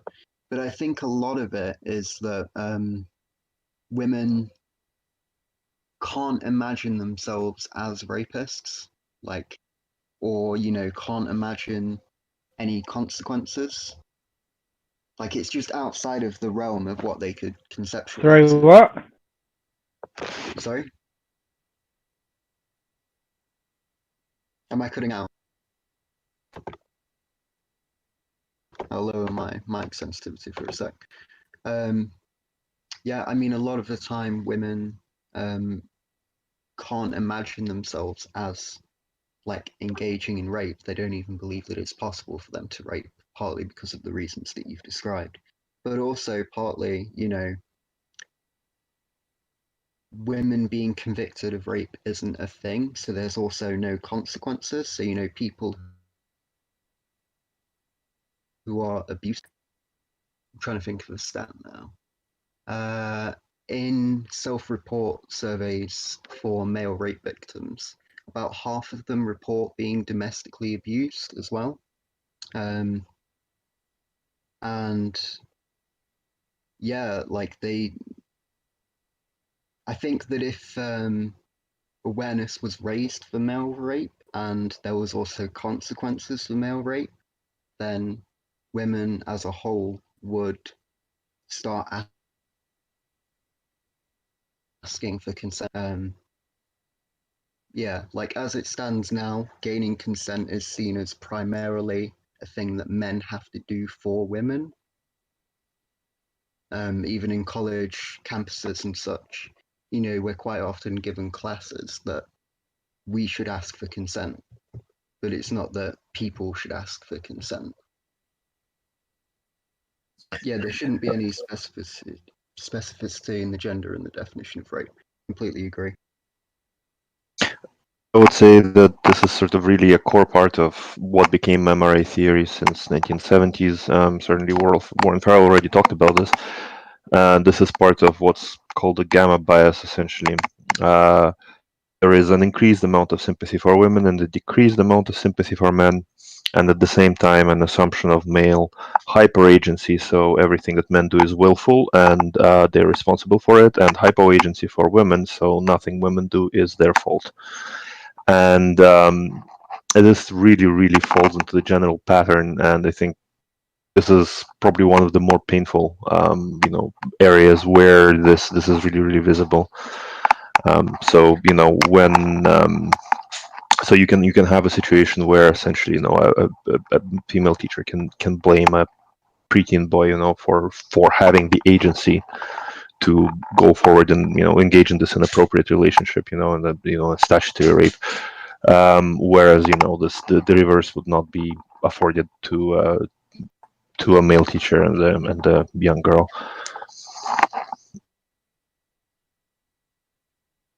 Yeah, I should also probably bring up the those laws that were gender neutral until the feminists came along. The Violence Against Women's Act was neutral until Joe Biden created it. It was called the Family. Sorry. Hello. Sorry, what was that? The Violence Against Family Act was neutral. Then the feminists changed it to the Violence Against Women Act. Joe Biden was the creator of that bill. That bodes extremely poorly for the future of American men, to be honest. Yeah, he boasts about it often, about who created the act. So, if you follow Hannah Wallen on Twitter, she goes on about it as well. I do follow her, but I don't think I've seen her talk about that. But I could probably go. She talks about it on the. She talks about it on the show a lot as well. So I don't watch her show. I probably should. Yeah, you definitely need to get yourself on Honey Badger Radio, human. Sorry, what was that, Peter? You definitely need to get yourself watching Honey Badger Radio. Oh, I've watched a couple of them, but not for a long time. They're too long to sit through. Yeah, they're very long. I mean, we're like pushing 2 hours ourselves now, so if anyone wants to call us and go have dinner, I will not object, because I'm about to have my own. But if anyone wants to continue, that's fine. I can leave this on.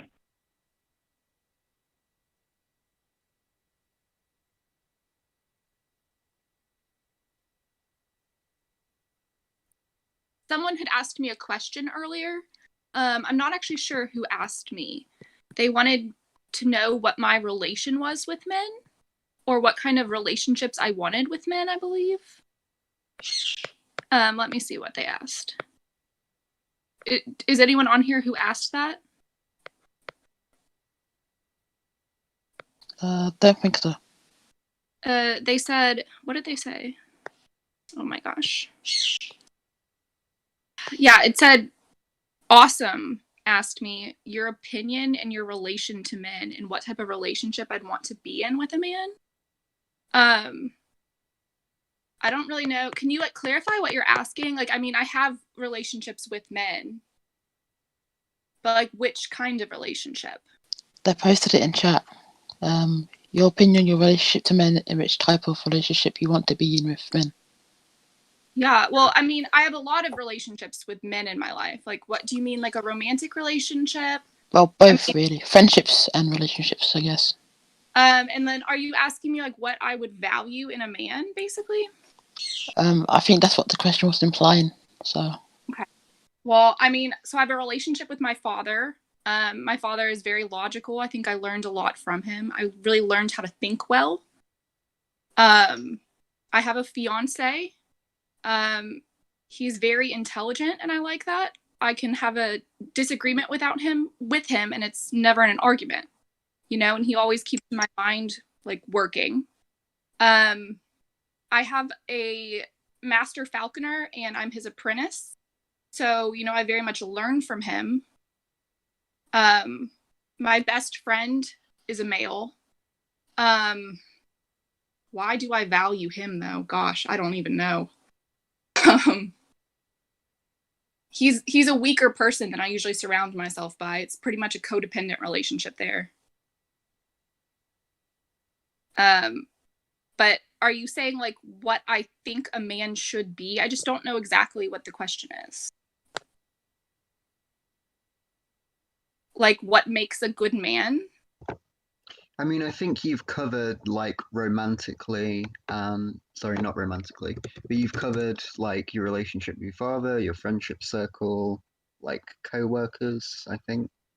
So maybe just romantically is left. I think she covered that with her fiance, I think. Yeah, my fiance. I really like somebody that can look at you and they know, like they love you for the reasons you value yourself. So the reasons that I'm proud of myself, he also recognizes and values. And, you know, he does things that he knows I would enjoy. Like if he sees a cool bug, he'll take a picture and send it to me because he knows I love bugs.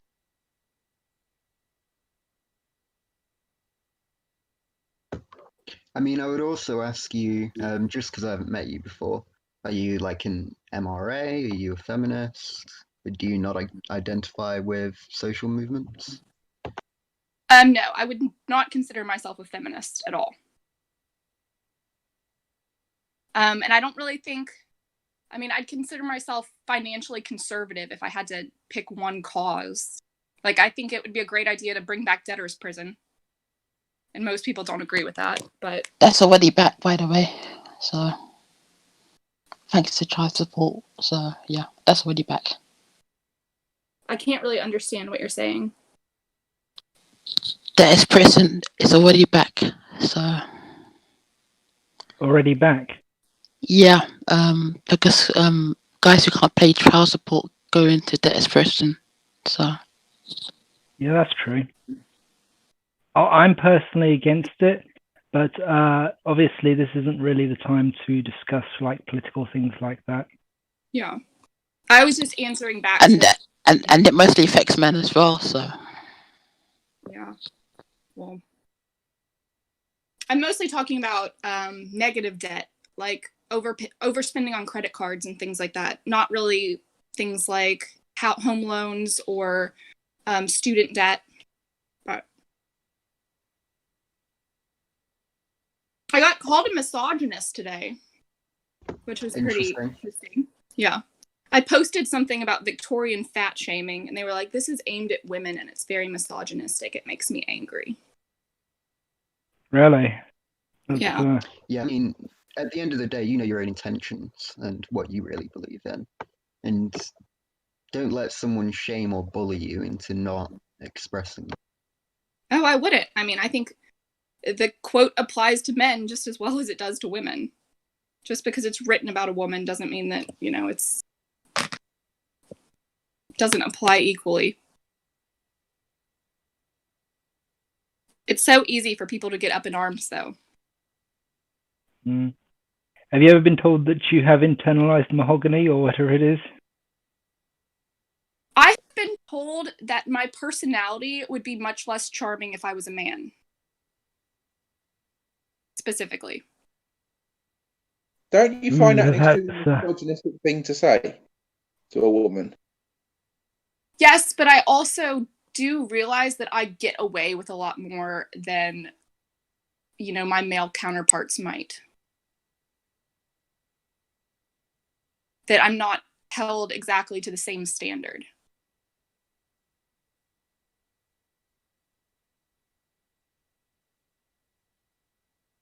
I'd argue that's misogyny, not holding women to the same standard. Well, absolutely. Absolutely. It is. I think I've had a much easier time than some of the people I compete against. And that's insulting because I can beat everyone, if it's equal. But, I don't even know if I could win with the legs up I've been given. And that's insulting. This is why I like meritocracies. To be honest, it's like everyone has to prove themselves on their own merit. And, obviously, not saying get rid of help for the disabled or anything like that. There's no help for the disabled at the moment, so Pardon we me? wouldn't be getting rid of anything. Yeah. That is another thing, actually, is help for the disabled probably plays into the problems that men have as well, because men aren't particularly well noticed when they are disabled. It depends on the disability, though, so... Yeah, it does very much depend on the disability. More visible disabilities tend to get more sympathy. If you're a person with autism and you're a guy, you don't get much sympathy. No, you don't. You do get baby a lot, though. Yeah, it gets annoying at times, but, Mm. Yeah, I mean, I when I was in college, I literally had a guy treat me like I was 6, which was weird because we were in the middle of doing something incredibly dangerous that you wouldn't trust a 6-year-old with. Do you all want sympathy, though? Not really. No. No, not sympathy. Not sympathy. No. Just like treat us as normal people. So, yeah. I just want legal equality. I'm not even equality isn't even my primary drive for a lot of these things. I think a lot of these biased laws and policies are just inhumane and could be easily fixed by legislative change and drastically reduce the amount of human suffering. So that's kind of my drive for a lot of this stuff.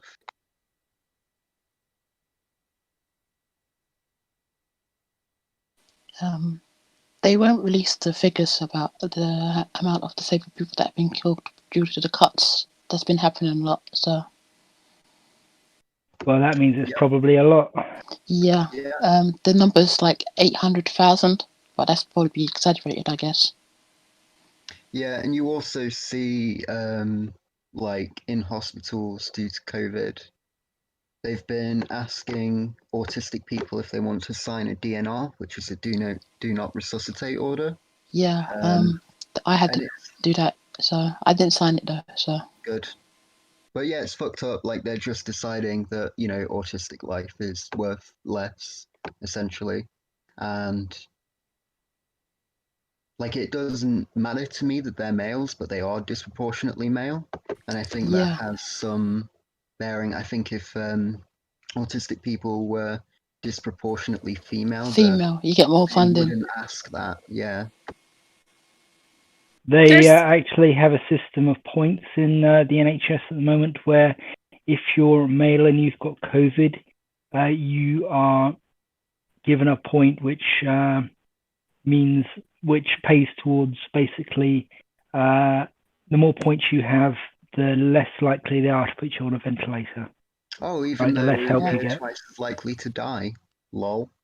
But yeah, I don't think that it would be acceptable for doctors to give autistic women DNRs if women. There'd be an uproar on social media if that happens. Yeah. Also, Richard, it's did you say you've been given one? I went to A&E, and they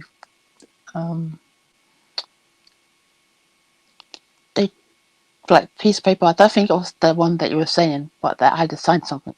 So, but I guess that was just to put what I was in A&E for. So, This is kind of a Um, nitpick, but resuscitation a lot of times is very futile and does like really reduce the quality of life afterwards. I know almost no doctors that want to be resuscitated.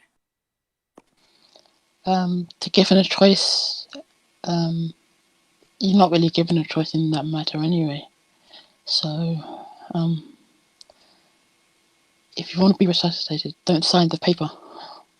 Yeah, I mean, I can agree that, yeah, like being resuscitated can have horrible effects, but the fact is that they're taking away that choice from, you know, often young autistic people, and like, you know, seeing their lives as less worthy of saving.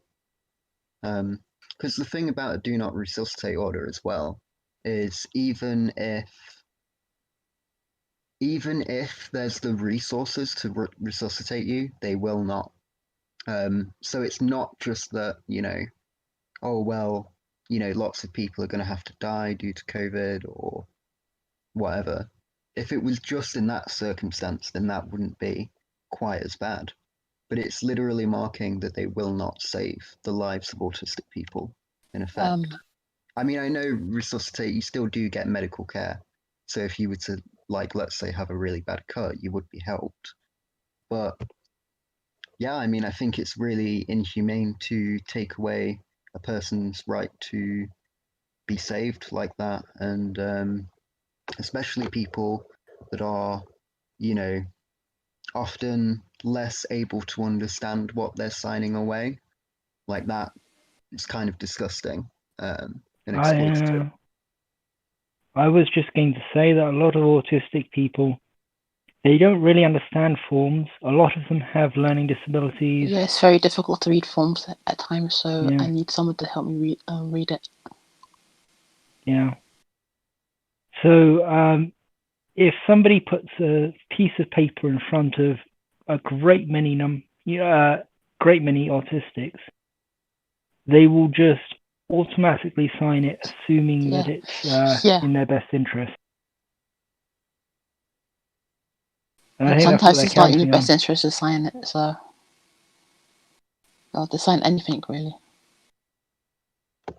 Yeah, so I do accept your point, 3,500, that resuscitation isn't necessarily desirable for a lot of people or what have you, but I do think that it's inhumane to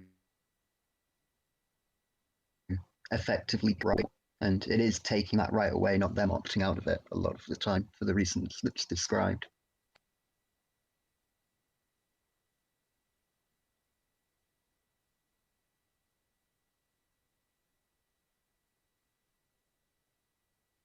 Has anyone got an article on that they found? I mean, this is a vain hope, to be honest, but I have a couple, and I think I have a petition lying around somewhere. I'll have to dig for it. if you could, that would be wonderful. I would like to put it on the citation list and draw attention to it. They have hospital passports for people with learning disabilities as well. They have a black book that you're supposed to take with you when you go to hospital. No, I don't have one of those. Yeah, I got a hospital passport and a black book as well. So when I went to A&E, they knew about mostly everything. So yeah. What exactly is the sort of things that it would say in that book? You don't have to say the specifics, but what sort of thing? There was something wrong with my blood test. I had high potassium, so I had to go in for another blood test. So the hospital passport has all your information. That's like all your lists of tablets that you take and how you like certain stuff to be if you have to stay in A&E for like a day or something. Well, what- that doesn't that's- sound too bad.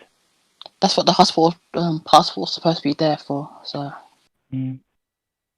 and your black book is supposed to take you with your GP, and you're supposed to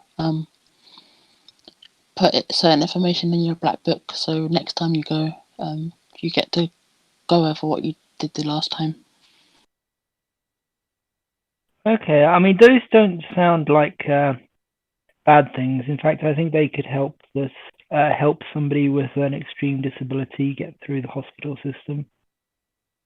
But the DNR, automatic DNR for an autistic person, that is psychopathic. Yeah, that's only if you're staying for A&E for long periods of time, though. So, Do you know that they specifically just offered that to autistic patients? yeah, It's there's massively disproportionate. Like, it's really obvious, and it's considered a large within sort of the medical sphere, like in care sphere. It's considered a very serious human rights issue that's arose due to COVID. Like, it is clearly people being presented with those forms because they are autistic. No one else seems to really be getting presented with them.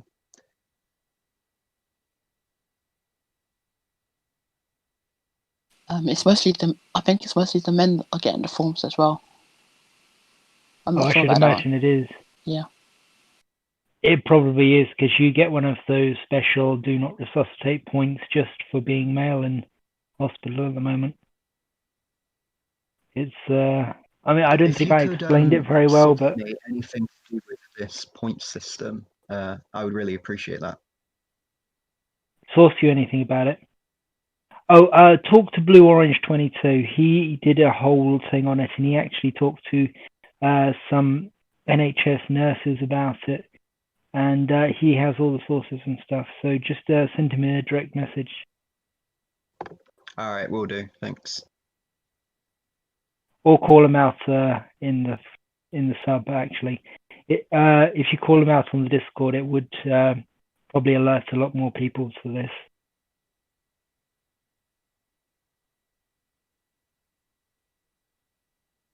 Anything else anyone wants to say about this stuff? I also volunteer for the NHS as well, so. That's good. What do you do? I'm in a group called ResearchNet. So I used to go to a place on Tuesday, but it's been shut down now. So we're doing it online. So we do like leaflets for people with learning disabilities, and we give talks and stuff like that. And we meet with minor politicians as well. So like local politicians as well. So That sounds pretty good. That's a good idea. I've been doing that since 2015. So yeah. I like the sound of that. That's a good idea. You should give one of those talks to those people who give out not resuscitate forms to Yeah, autistics. I don't think they know about that. Yeah, even though they work for the even though the staff work for the NHS, I don't think they know about that. So I'll try and bring it up next week. Please do. I mean, I'd bring that up every week if I was you. Yeah. Yeah. Because both of the group ranges. It's a mixed group, so we got people with severe learning difficulties from mild to the severe. So yeah. Yeah. Well, please do bring that up there, and please, if you can give us any information on it, that would be very good, because we want to blow that open.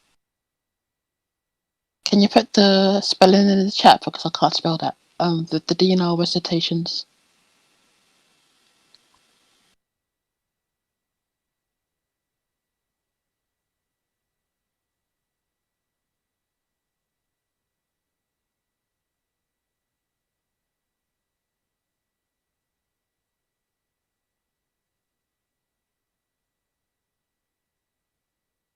You mean the spelling of DNR? The recitations mostly.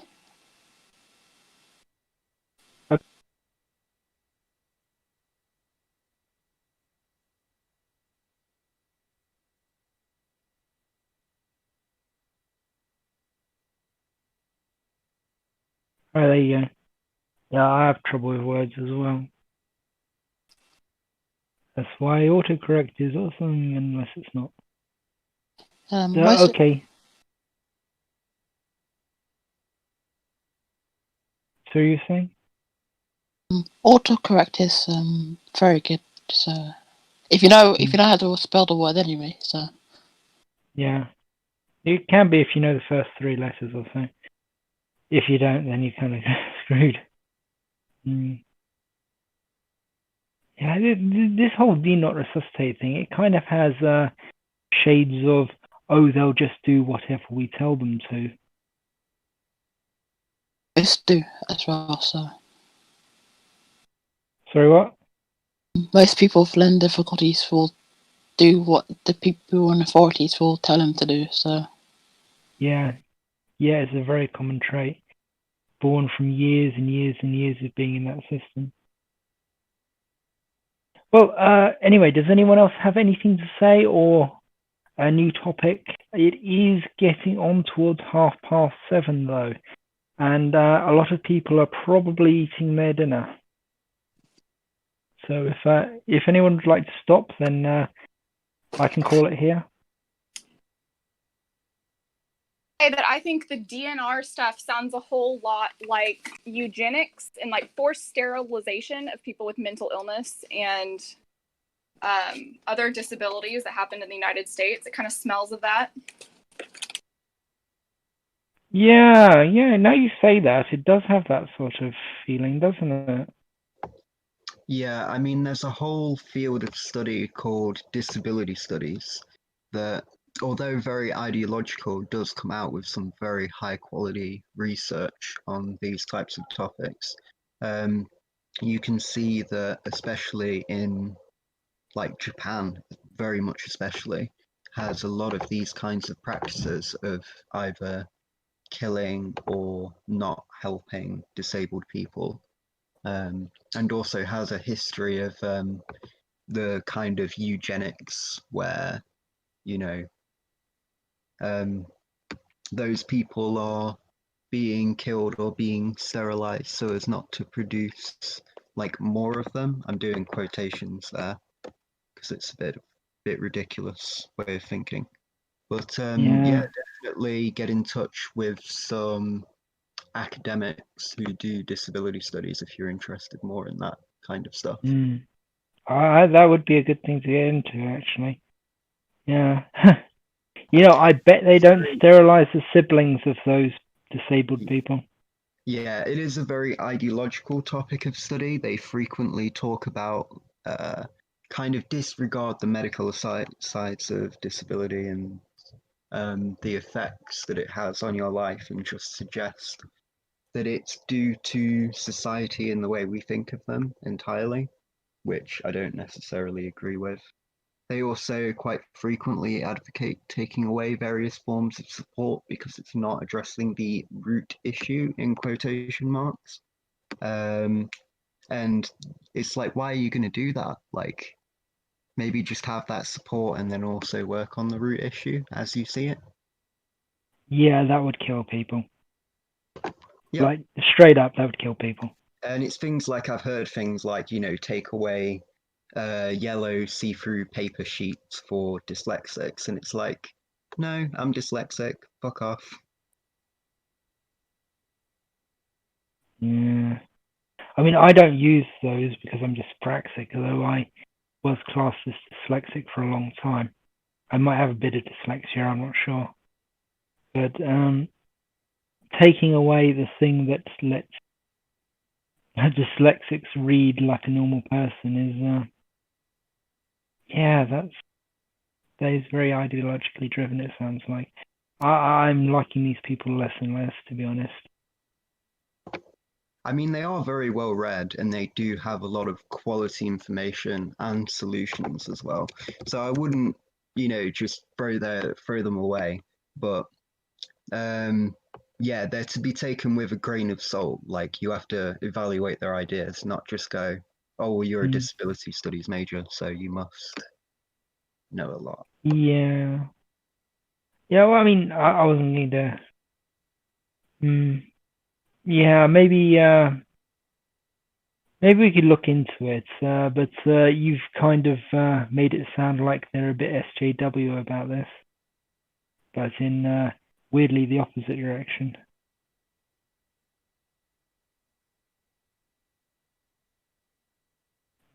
Well, anyway, I am inclined to call this now. If anyone has any objections, please say no. So, but I think I will end the stream because it seems like we are coming to a natural end.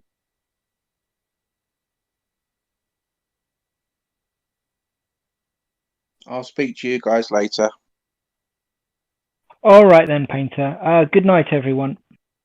It's been a good stream. Night. Enjoyed that. Thanks. Thank you too for everyone who contributed.